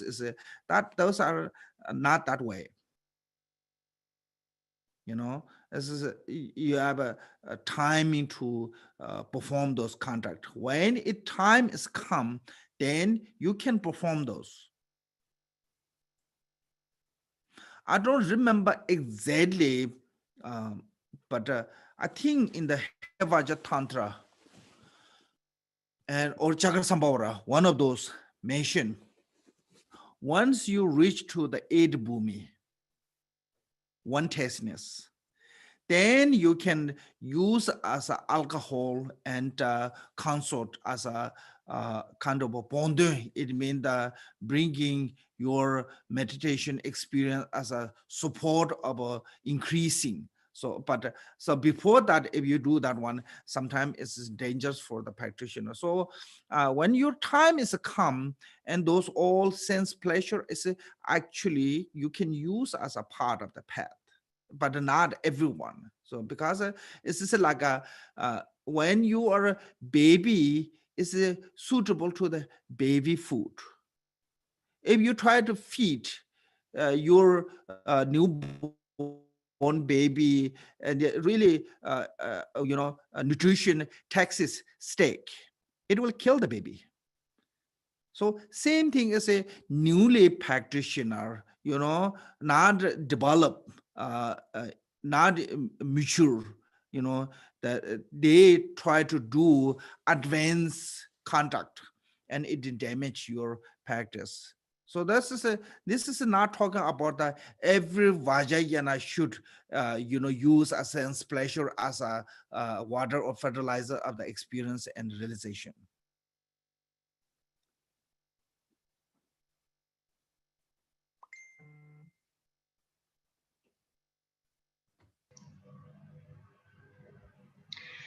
Tiếp theo là đến cái điều thứ 5. Ở đây có nói là gì? Không chối bỏ lạc thú giác quan vì đó là nước và phân bón cho trải nghiệm và nhận thức. Thì khi mà chúng ta học về kinh điển đó, thì Đức Phật đã trải qua 6 năm trong thực hành tu khổ hạnh. Thì 2 năm đầu thì người chỉ có ăn 3 lần quả một ngày và uống nước 2 lần, và sau đấy thì 2 năm sau giảm dần. Thế và người đã trải qua một cái thời gian tu khổ hạnh vô cùng là khó khăn, và đến mức là chỉ còn có da bọc xương. Thế nhưng kết quả là người cũng không đem lại cho người bất cứ được một cái nhận thức nào cả, không một chút nào thành tựu cả. Thế và Milarepa thì cũng vậy. Khi mà Milarepa ở trong cái hang động và 9 năm ở trên đó, và chỉ có ăn cái cây tầm gai, nấu cái cây tầm gai như là mình nấu súp vậy ạ. Và sau đấy thì nấu canh tầm gai đó. Và sau đấy thì là người trở nên rất là gầy, và thậm chí là có cái màu xanh, gầy gò và có cái màu xanh. Cho nên một số bức tranh bây giờ chúng ta nhìn thấy là họ tô Milarepa màu xanh bởi vì là ăn cái lá tầm gai nhiều quá. Thế và khi mà ăn uống như vậy đó, thì bởi vì là thiếu dưỡng chất, thế cho nên là thậm chí là mọi người còn không nhận ra đấy là một con người hay là đấy là một con quái vật nữa. Thế và người chị của Milarepa thì cũng chỉ nhận được em mình nhờ có cái hàm răng và cái giọng nói. Thế và khi đó thì Milarepa có cái da trở thành hoàn toàn là xanh lá cây. Thế nhưng mà mặc dù là tu khổ hạnh như vậy, cũng không đạt được bất cứ một cái trải nghiệm nào lớn hơn cả, cho đến khi mà cái người bạn gái cũ và mang những cái thức ăn của nhân loại đến, và người chị mang cho thức ăn. Thì sau khi mà dùng những cái thức ăn như vậy thì lập tức những cái trải nghiệm nó mới trỗi dậy ở trong Milarepa. Thế và khi mà đặc biệt là khi mà chúng ta thiền an trụ đó, chúng ta phải cần có đầy đủ tất cả những cái dưỡng chất. Nếu như mà chúng ta mà ăn uống mà không đầy đủ những cái dưỡng chất đó, thì khi đó những cái chúng ta sẽ luôn luôn là bị xáo động, hay là trong tiếng Tạng thì có dùng cái từ là những cái gió trong cơ thể nó bị quá mạnh, và có thể dẫn đến cái tình trạng là sẽ làm bị điên khùng được. Chính vì vậy tại sao chúng ta luôn luôn phải cân bằng cái năng lượng. Tu khổ hạnh không phải là một cái việc là hoàn toàn tốt. Thế và trong Kim Cương Thừa thì còn nói đến là gì? Là sự hòa nhập của hỷ lạc và tính không. Thì đấy cũng là phần như vậy. Thế và ở đây thì không chối bỏ những cái lạc thú giác quan, bởi vì đó là cái phần của thực hành của chúng ta. Và nó cũng giống như là nước và phân bón cần cho một cái cây, để mà cái cây đấy nó có thể phát triển tốt hơn. Có những hành giả thì nghĩ rằng là gì, mình mới nhận một chút quán đỉnh, mình mới đọc một chút các cái minh chú, và như vậy mình có được quyền là dùng rượu rồi, mình có được quyền đi lại có quan hệ với phụ nữ rồi. Một số những cái vị tung cu cũng có những cái cách hành xử và cái cách nghĩ như vậy. Thế nhưng mà tất cả những cái giới hạnh thì nó phải có những cái điều kiện và có cái thời gian của nó. Khi mà chúng ta đọc về mật điển thì chúng ta hãy đọc xem là khi nào chúng ta có thể làm gì, lúc nào chúng ta có thể có được phối ngẫu, khi nào chúng ta được phép uống, khi nào đến đúng cái thời điểm đến được như vậy rồi thì chúng ta mới được thực hiện. Thầy không nhớ chính xác là trong mật điển Hevaja hay là Chakramsambhava thì có nói rằng là gì, khi mà chỉ khi mà hành giả đạt được tới địa thứ 8 thì khi đó thì mới được sử dụng cồn, và có người phối ngẫu, coi như đó là một cái sự hỗ trợ cho thực hành. Còn nếu như mà trước thời điểm đó mà sử dụng thì sẽ rất là nguy hiểm cho hành giả. Cũng giống như là đứa trẻ con khi mà nó mới đẻ ra và nó chỉ có bú được sữa thôi, mà chúng ta cho nó ăn những cái thức ăn cứng như là ăn cái miếng thịt bò thì đương nhiên là đứa trẻ nó sẽ chết. Thế khi mà chúng ta chưa chín mùi mà chúng ta đã thực hành những cái không được phép thì như vậy nó sẽ là gây ra những cái sự tổn hại cho cái giới hạnh của chúng ta. Thế và ở đây thì đối với những cái người nào mà đã đầy đủ thời gian, đã đầy đủ những điều kiện thì không chối bỏ những cái lạc thú giác quan, bởi vì đấy nó cũng là cái sự hỗ trợ cho cái thực hành của họ, cũng giống như là nước và phân bón cho trải nghiệm và nhận thức là như vậy. Adam. So I mean, it just look this way. In generally, if you eat food and drink enough, it is a medicine. You know, your body get the nutrition, all the necessary, it become healthy. But when you eat more than you need, more than enough, and it become a poison, then you get all those disease, you know, a health problem. Most of these days, a health problem is because you eat too much. I think most of our sicknesses come from the food, eating too much. Because this is when sense pleasure is we using more than what we can digest, you know, like food and drink, and it become a problem. So the reason in the Vajrayana, it said, ordinary practitioner cannot perform the yogic conduct. Yogi cannot perform the Mahasiddha's conduct. Mahasiddha cannot perform the Buddha's conduct.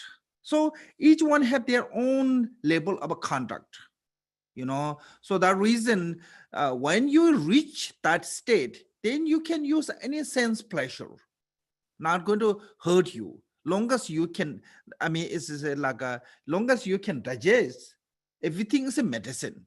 So all the sense pleasure are support of your practice.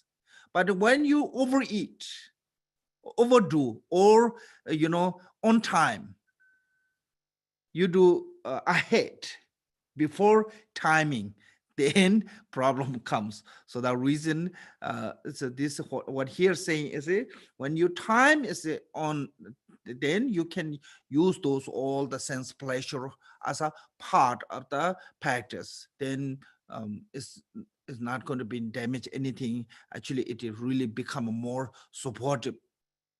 So there's one Hevaja Tantra said, ngang ba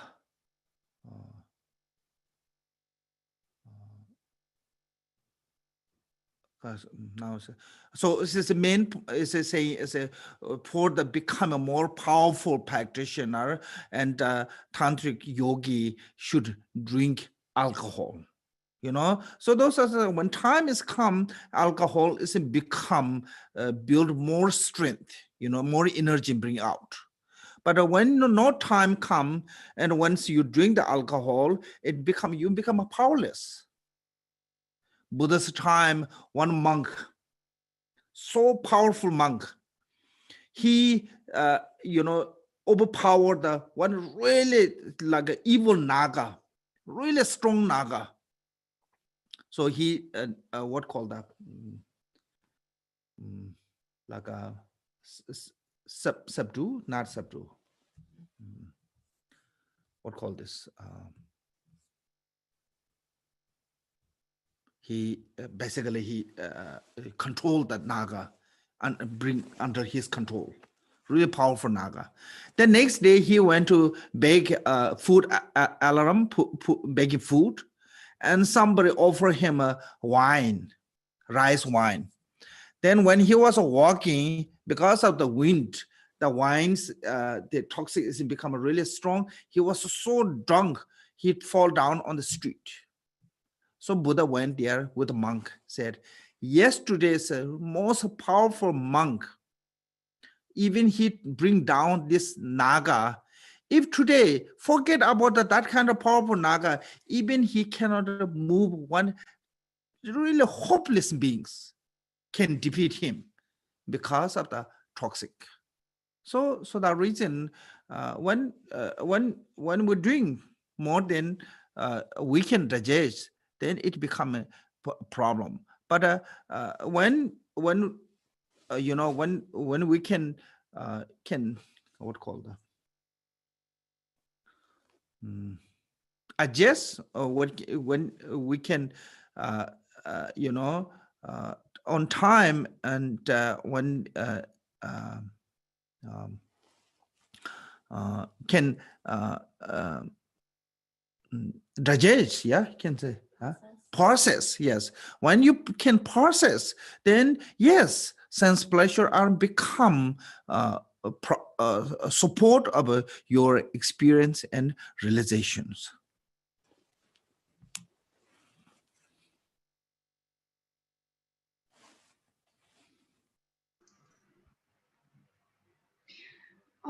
Hay chúng ta có thể hình dung một cái cách chung là như thế này. Khi mà chúng ta sử dụng thực phẩm và đồ uống, nếu như mà chúng ta dùng ở cái mức độ vừa đủ thì đấy cũng như là một cái thứ thuốc cho chúng ta. Thế nhưng mà nếu như mà chúng ta sử dụng ở cái mức độ là nó nhiều hơn là nó vừa đủ, thì những cái đồ ăn thức uống như vậy nó sẽ trở thành những cái thứ độc hại cho sức khỏe của chúng ta. Và ngày hôm nay thì có rất là nhiều những cái vấn đề về sức khỏe, và tất cả những cái vấn đề đấy là đều đến là do bởi chúng ta ăn quá nhiều. Chúng ta ốm là bởi vì thực phẩm, là do chúng ta ăn quá nhiều. Chúng ta ăn nhiều hơn cái khả năng mà chúng ta có thể tiêu hóa được, thì đương nhiên là sẽ đem đến những cái vấn đề cho sức khỏe của chúng ta. Thì Đức Phật có thuyết rằng là gì? Một cái người bình thường không thể nào thực hành như một hành giả yogi. Một hành giả yogi không thể nào thực hành được như một hành giả Mahasiddha. Một hành giả Mahasiddha không thể nào thực hành được như Đức Phật cả. Cho đến khi nào mà chúng ta đạt được tới cái trạng thái đó thì chúng ta mới được phép thực hành như vậy. Còn nếu như mà chúng ta chưa đạt tới cái trạng thái như vậy thì đương nhiên là chúng ta không thể thực hành ở cái mức cao hơn, bởi vì cái điều này nó hoàn toàn nó không giúp đỡ gì chúng ta cả. Khi mà ví dụ như là chúng ta làm quá sức, chúng ta ăn quá sức, thì đương nhiên là những cái điều này nó cũng không có lợi gì cả. Thế còn nếu như mà chúng ta làm và đúng thời gian, đúng thời điểm thì như vậy là lại phù hợp cho chúng ta. Thế nếu như mà chúng ta làm sớm hơn thì đương nhiên là những cái vấn đề nó sẽ nảy sinh. Còn nếu như mà khi mà chúng ta mà làm và tiến hành vào đúng cái thời điểm đó thì chúng ta sẽ sử dụng nó như là cái phần của mình, và nó sẽ không làm hư hoại tất cả những cái nó không làm hư hoại những cái giới hạnh, nó không làm hư hoại cái con đường của chúng ta. Trong mật điển Hevaja thì có nói rằng là gì? Để mà trở nên có quyền năng hơn thì hành giả có thể được sử dụng rượu. Thế nhưng mà trước khi mà chúng ta đạt được cái mức để mà chúng ta có thể sử dụng rượu như vậy thì đương nhiên là chúng ta không được. Có một cái câu chuyện là vào thời Đức Phật thì có một cái vị tăng, và cái vị này có một cái khả năng rất là vị này có một cái năng lực rất là mạnh, và vị này đã chiến thắng một cái naga, rất là khỏe, và đã kiểm soát được cái naga này. Thế vào ngày hôm sau khi mà vị này đi xin bình bát thì có một người đã cúng dường cho vị này cái rượu gạo. Thế và sau đấy thì bởi vì là có cái gió nó rất là lớn, thế và cái vị này say đến mức là nằm vật ra đường. Thế và Đức Phật nhìn thấy như vậy, và người còn nói rằng là gì? Ngày hôm qua thì ngươi vẫn còn là một cái người rất là quyền lực, có thể đánh bại được một cái naga quyền năng. Thế nhưng mà ngày hôm nay thì thậm chí là một chúng sinh cũng không thể nào mà có thể giúp đỡ được nữa. Thế và bởi vì là cái chất độc hại đã làm cho không thể nào có thể giúp đỡ được ai cả. Một khi mà chúng ta không thể tiêu hóa được mà chúng ta vẫn dùng thì đương nhiên là chúng ta sẽ gặp những cái vấn đề. Tất cả là phải hợp thời gian, đúng thời điểm.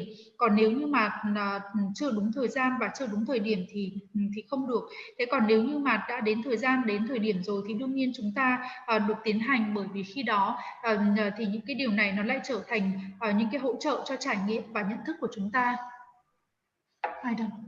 Oh yeah, I remember now. The Heva just said, "Nga jinuba keve chire nga be chana tor jas." It means that it bring to the energy or strength of the mantra. Yogi should drink alcohols.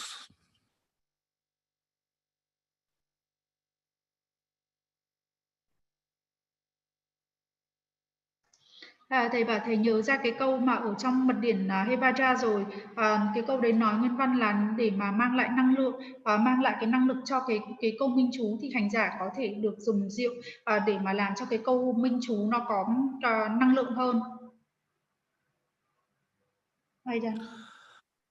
Okay, then next one.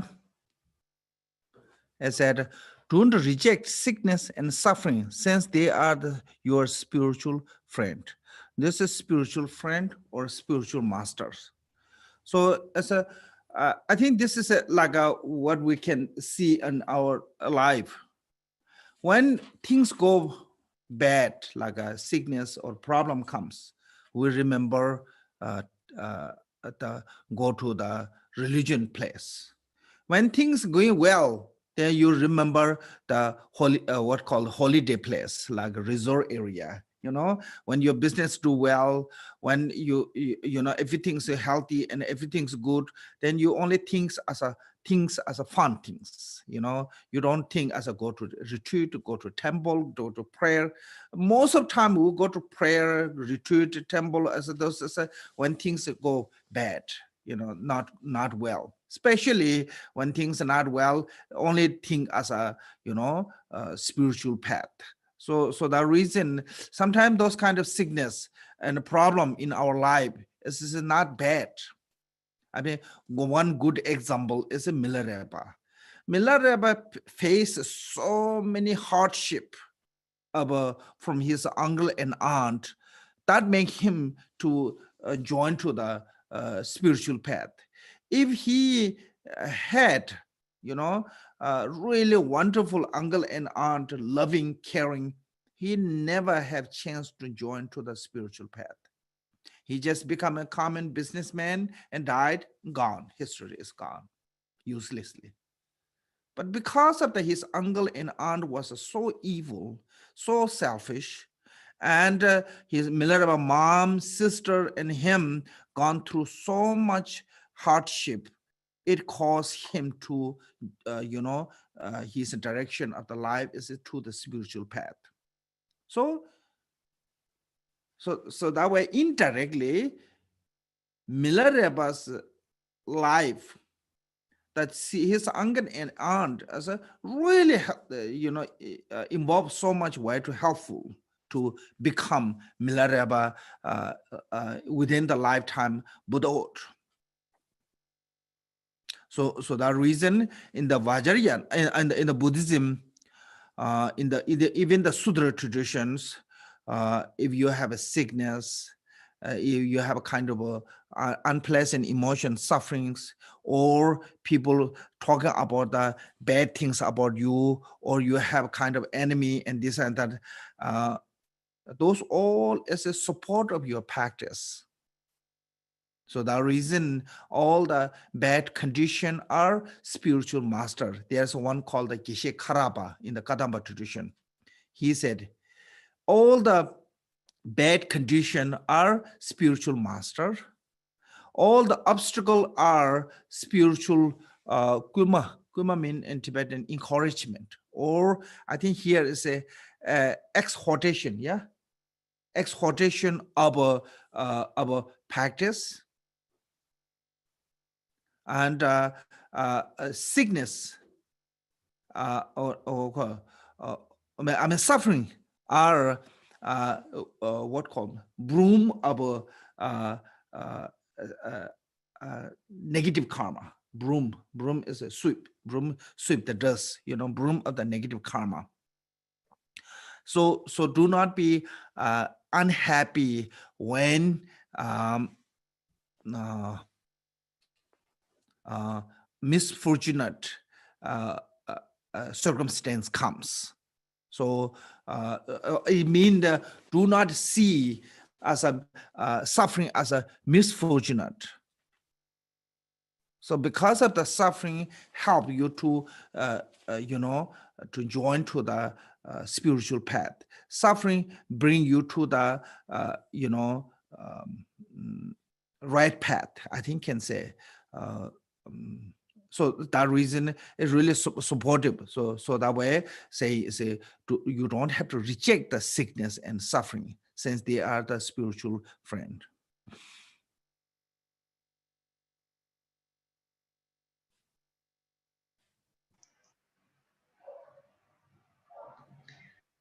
Tiếp theo là điều số 6 ạ.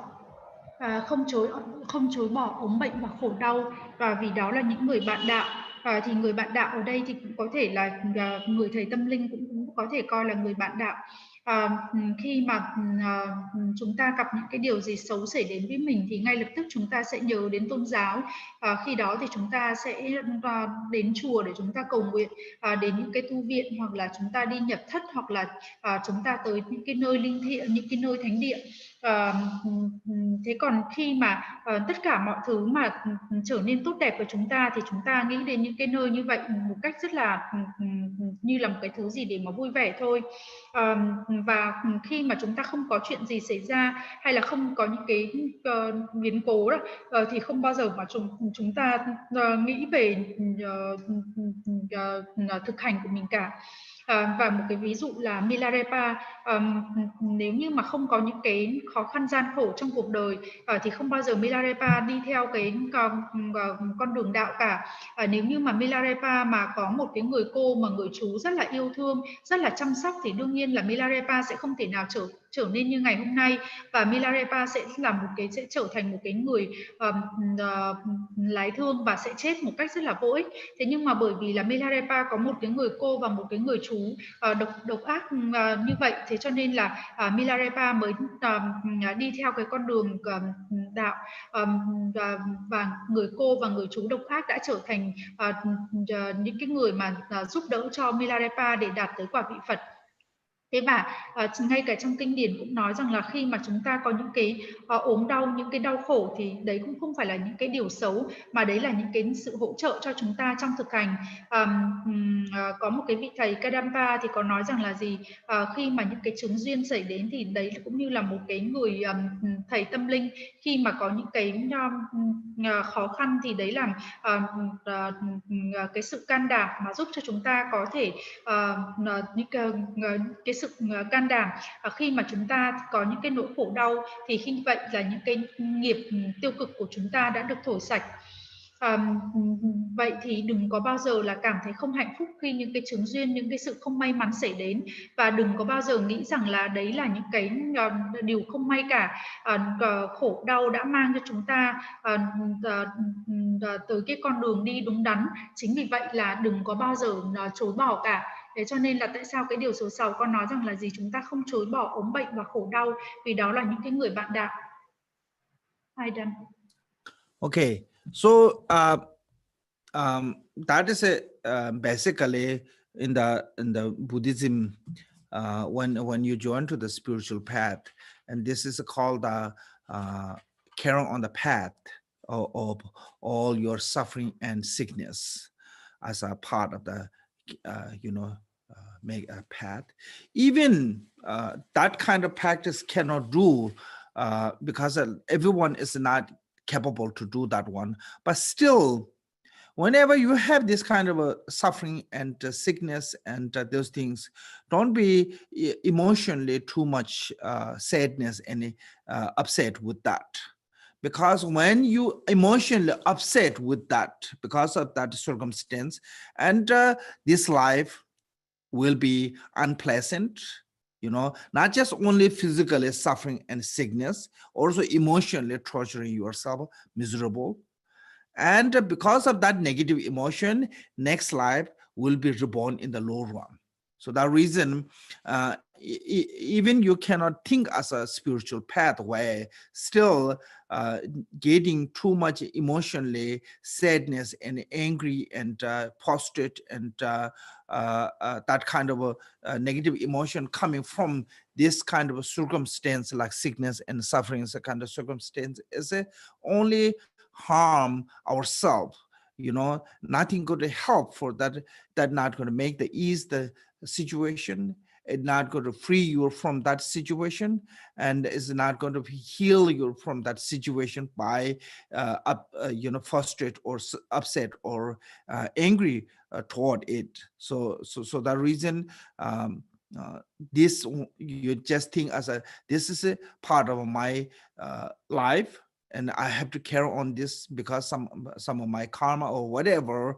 And if there are way to I can free myself from this sickness or suffering, whatever going through, I have to try my best. But there's no point to be emotionally getting upset or angry toward it, because it only harm my this life's peace, and when the next life high rebirth. So the reason, try to see that way to, and protect your mind from the negative emotion, even that kind of circumstance. So this is like a person who are not really Dharma practitioner.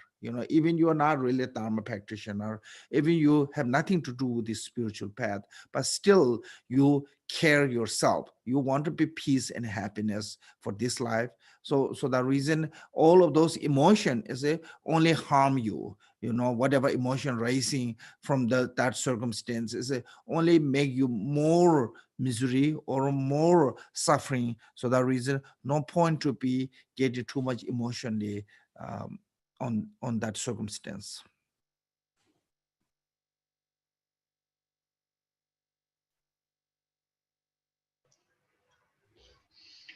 Đặc biệt là khi mà chúng ta theo cái con đường của khi mà chúng ta theo Phật đạo đó, thì tất cả những cái khổ đau, tất cả những cái sự đau ốm chúng ta phải mang lên trên cái con đường. Không phải tất cả mọi người ai cũng có khả năng làm được như vậy.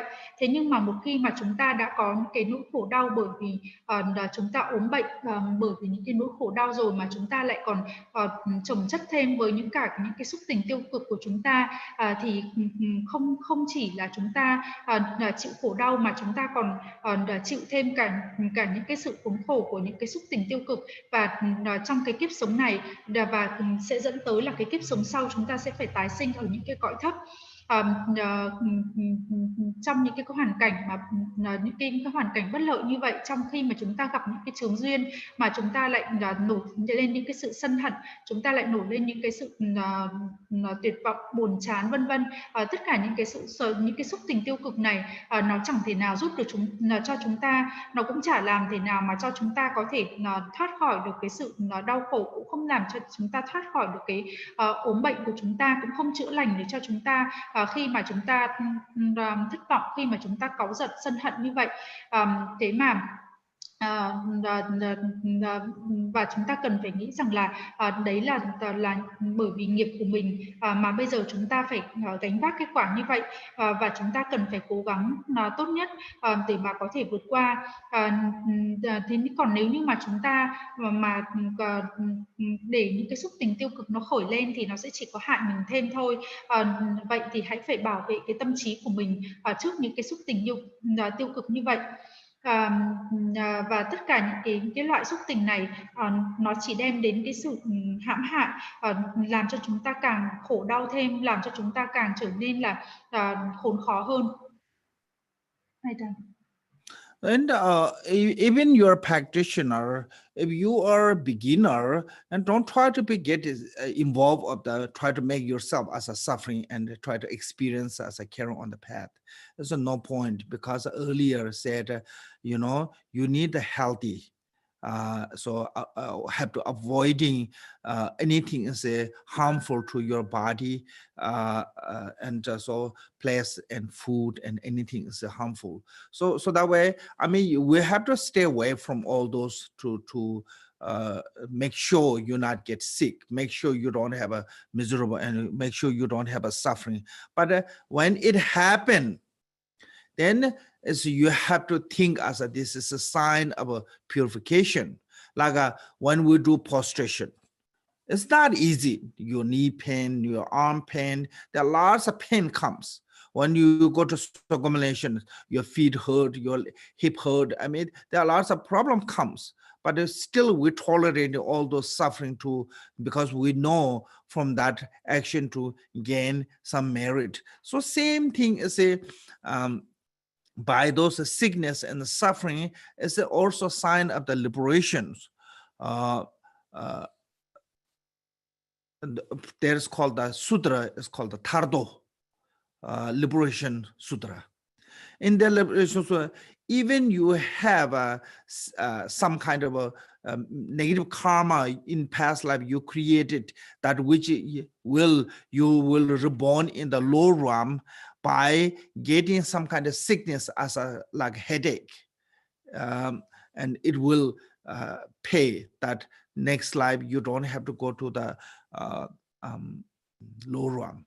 Also, Mujutome Sambo.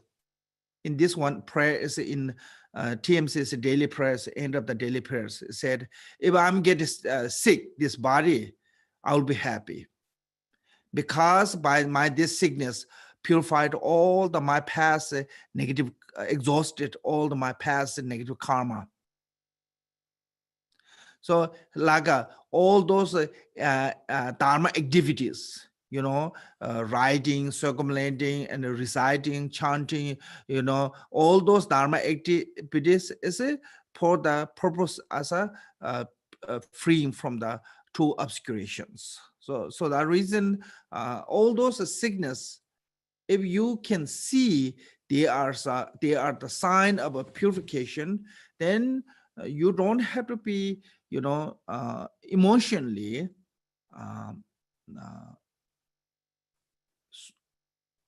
not really go through too much emotion. These days, lots of people have this,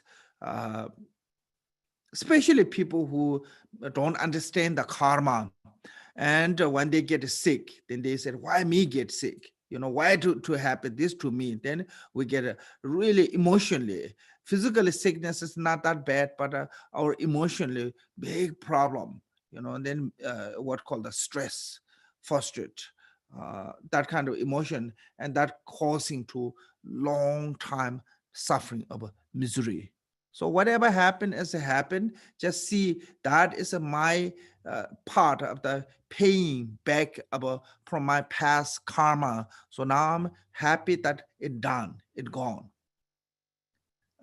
I know one Indian family, and she said her one friend have a really like a big marriage problem.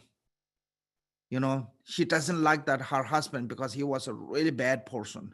But she said, I'm not going to divorce him this life, because make sure all those bad karma finish in this life, so that when next life I don't have to meet him again. So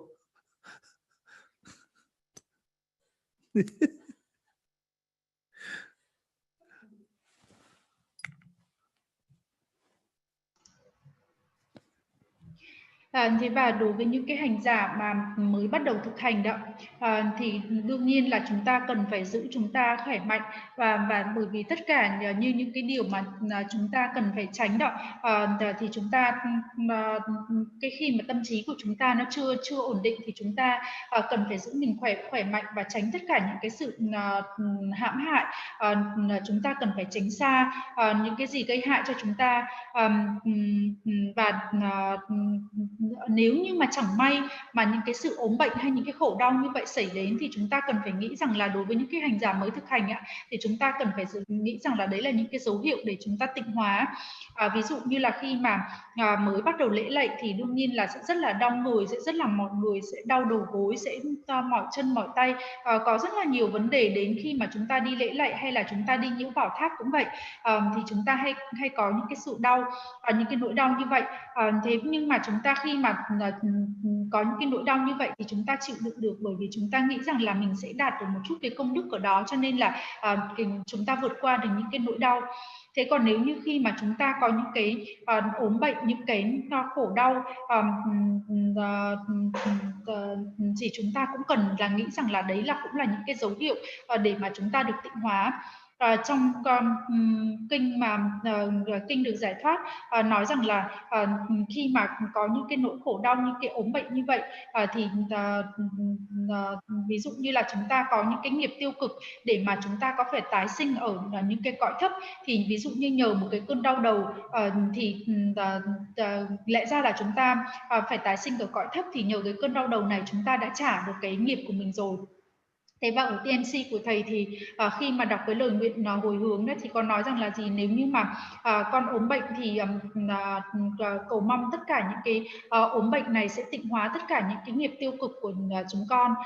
Thế và tất cả những cái hoạt động mà những cái hoạt động thực hành pháp khi mà chúng ta tụng đọc, khi mà chúng ta tụng những cái minh chú, tất cả những cái đấy là giúp cho chúng ta để giải thoát khỏi những cái chướng ngại. Thế và khi mà những cái đau ốm hay là những cái khổ đau mà đến thì đấy là những cái dấu hiệu mà chúng ta được tịnh hóa. Những người mà không hiểu biết gì thì khi mà họ bị như vậy thì họ cảm thấy rất là đau khổ và rất là thất vọng. Tại sao con lại ốm? Tại sao điều này lại xảy đến với con? Và đấy là một cái vấn đề mà quá lớn đối với họ, và như vậy thì họ nổi sân lên và họ càng cảm thấy là khốn khổ hơn. Thế còn nếu như mà chúng ta nhìn nhận rằng là đấy là một cái cách để mà mình trả cái nghiệp đã gây ra trong quá khứ, thì như vậy là chúng ta sẽ cảm thấy hạnh phúc hơn. Thầy có biết một cái gia đình người Ấn Độ thì họ có một cái vấn đề rất là lớn trong gia đình, bởi vì là cái người chồng là một cái người xấu. Thế nhưng mà cái cô vợ thì cô nói rằng là gì, cô sẽ không từ bỏ người chồng, bởi vì rằng cô nói rằng là nếu như mà cô chịu đựng người chồng này trong cái kiếp này thì hy vọng là tất cả những cái nghiệp xấu của cô sẽ được trả, và kiếp sau cô không phải gặp lại cái người chồng xấu xa như vậy nữa. Okay, then next one said, don't reject enemy and obstruction, since they are inspiration of your innate nature. So this one is a earlier one said number 6 is talking about the non-beings obstacles like sickness and sufferings created by non-human beings, non-sentient beings. Okay, not just only that one, even the created by the sentient beings, you know, like it's called the enemy in the directly harming your body, like a human beings, you know, directly attacking you. That's called the enemies. And obstructions is harming your emotions, like non-human beings, evil spirit. So those are inspiration or support of the what called the innate nature. So I think this is like a Milarepa when he was in the cave. It's called the Tamachurum, the red cliff, Dharma village, that cave. And one day he went out for collecting firewood or water, something. When he come back in the cave, there are so many evil spirit, full of evil spirit. Some, you know, after he recites some mantra or some, but not some gone, but some still there. And more he tried to recite the mantra, you know, try to be like visualizing the deity, and anything he do, they get becoming bigger, stronger. Then some point he said, in the innate nature state, there's no obscuration, there are no demon. All is my mental projections, everything is illusion. So he thought with that thought of that, went inside and everything is a disappear. So that reason, one of the Drupal master called the Zangba, he said, all the appearance as a part of the mind's projection, and the mind itself is the empty nature. So when you see that one, then free from the hope and fears. That's yogi. That is that yogi who can stay in that state of the mind is like a fearless lion. And no matter what obscuration comes from the enemy or obstructed, especially evil spirit, that no one can defeat this yogi. If you have fears from those evil spirit, that is also your conceptual thought. So that way, look your own nature mind when you had this experience. So that is that way, and all this, that whatever appearance is become a support of the illuminating your innate natural mind.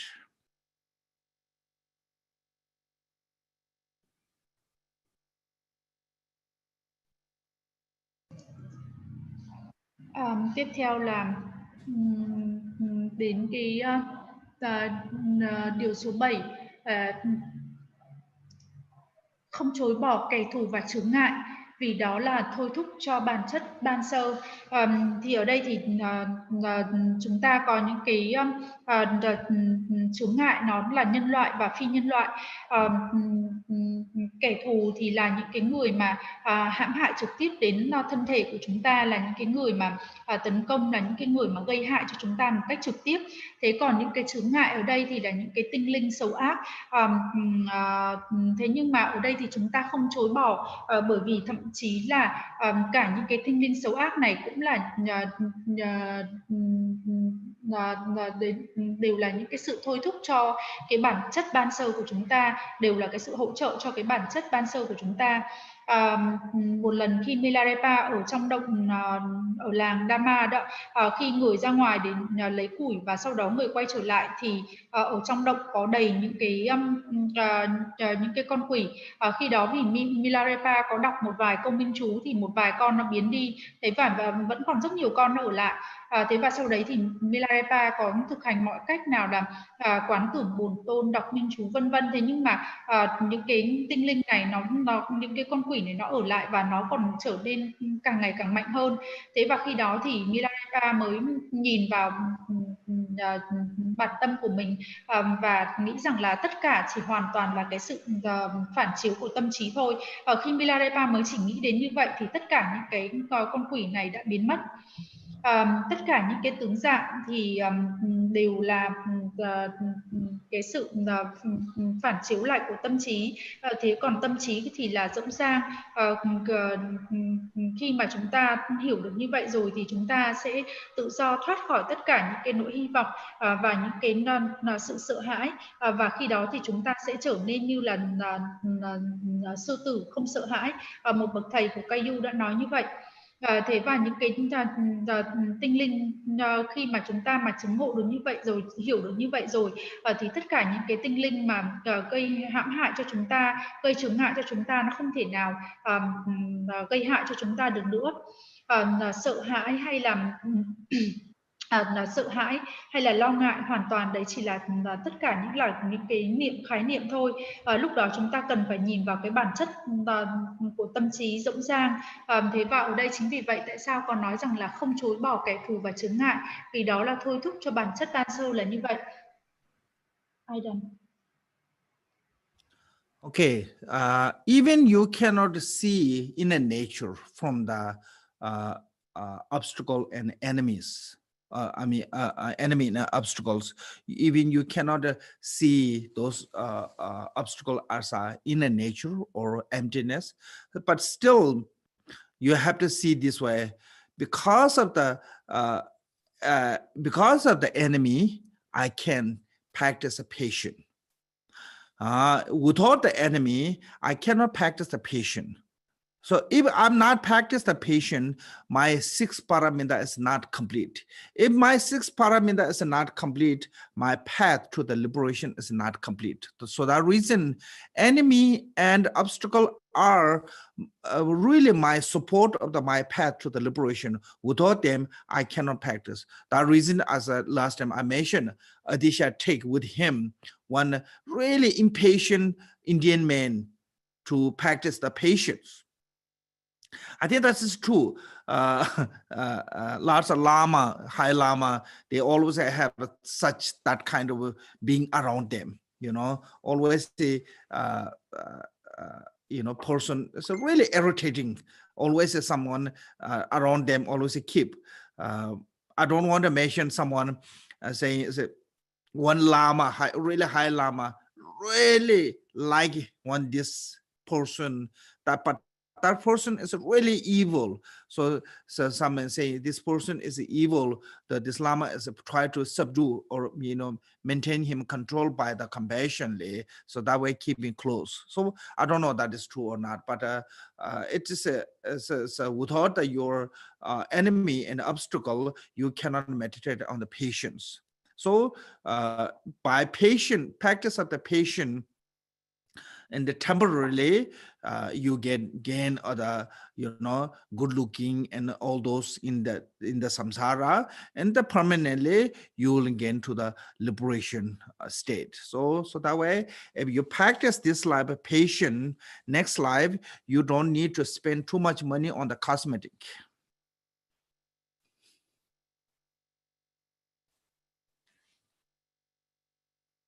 Cosmetic, yeah. Those are expensive, I think. Yeah. Including the plastic surgery.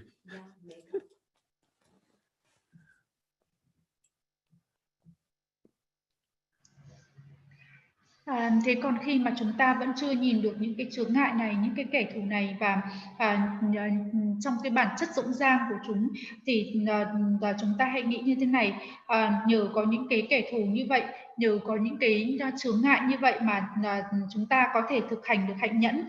Nếu như mà chúng ta không có những cái kẻ thù và không có những cái chướng ngại thì chúng ta sẽ không thực hành được hạnh nhẫn, và như vậy thì 6 ba la mật của chúng ta sẽ không thể nào hoàn thiện được. Nhờ có họ mà chúng ta mới hoàn thiện được 6 ba la mật. Cho nên là chúng ta không nên chối bỏ kẻ thù và chướng ngại. Atisha, khi mà người đi du hành thì người hay mang theo một cái người trợ giảng, người Ấn Độ rất là nóng tính và không có chút kiên nhẫn nào cả, để có thể như vậy để mà Atisha có thể thực hành giúp cho người này thực hành nhẫn nhục. Thế và có một cái vị thầy, thường những cái vị thầy, có những cái vị thầy rất là cao thì thường hay có những cái người trợ giảng hay những cái người giúp ở xung quanh, và những cái người giúp này thì có những cái người rất là ngã mạn. Thế và có một cái vị thầy thì thầy cũng không muốn nói tên ra ở đây, thì có một cái người trợ giảng thì rất là xấu xa. Thế nhưng mà ai cũng nói rằng là vị thầy này muốn mang cái người trợ giảng xấu xa này đi là bởi vì là muốn giúp cho người đấy có phát khởi được cái lòng bi mẫn. Thầy cũng không biết là điều này có đúng hay là không nữa. Thế nhưng mà ở đây thì khi mà chúng ta mà có những cái kẻ thù và những cái chướng ngại như vậy là đã giúp cho chúng ta để thực hành cái sự nhẫn nhục. Nhờ có cái sự nhẫn nhục này thì kiếp sau chúng ta sẽ sinh ra ở trong một cái thân thể nó rất là dễ nhìn, và cũng nếu có may mắn thì chúng ta sẽ đạt được giải thoát ở kiếp sống sau. Và như vậy thì chúng ta cũng sẽ không cần phải đi phẫu thuật thẩm mỹ nữa, và cái phẫu thuật thẩm mỹ thì như vậy thì nó rất là đắt. Okay, thank you. We'll stop here. Chanchu sem joy remboche manje banai ge joy ye bai nyam bai men bai ya kone kondo pe wai sho tada konde tham je je tu son do sab yebe jeve zawan de tada senje tanje nyundo lana men bai yan da ba so be janju rambo je to ba jo je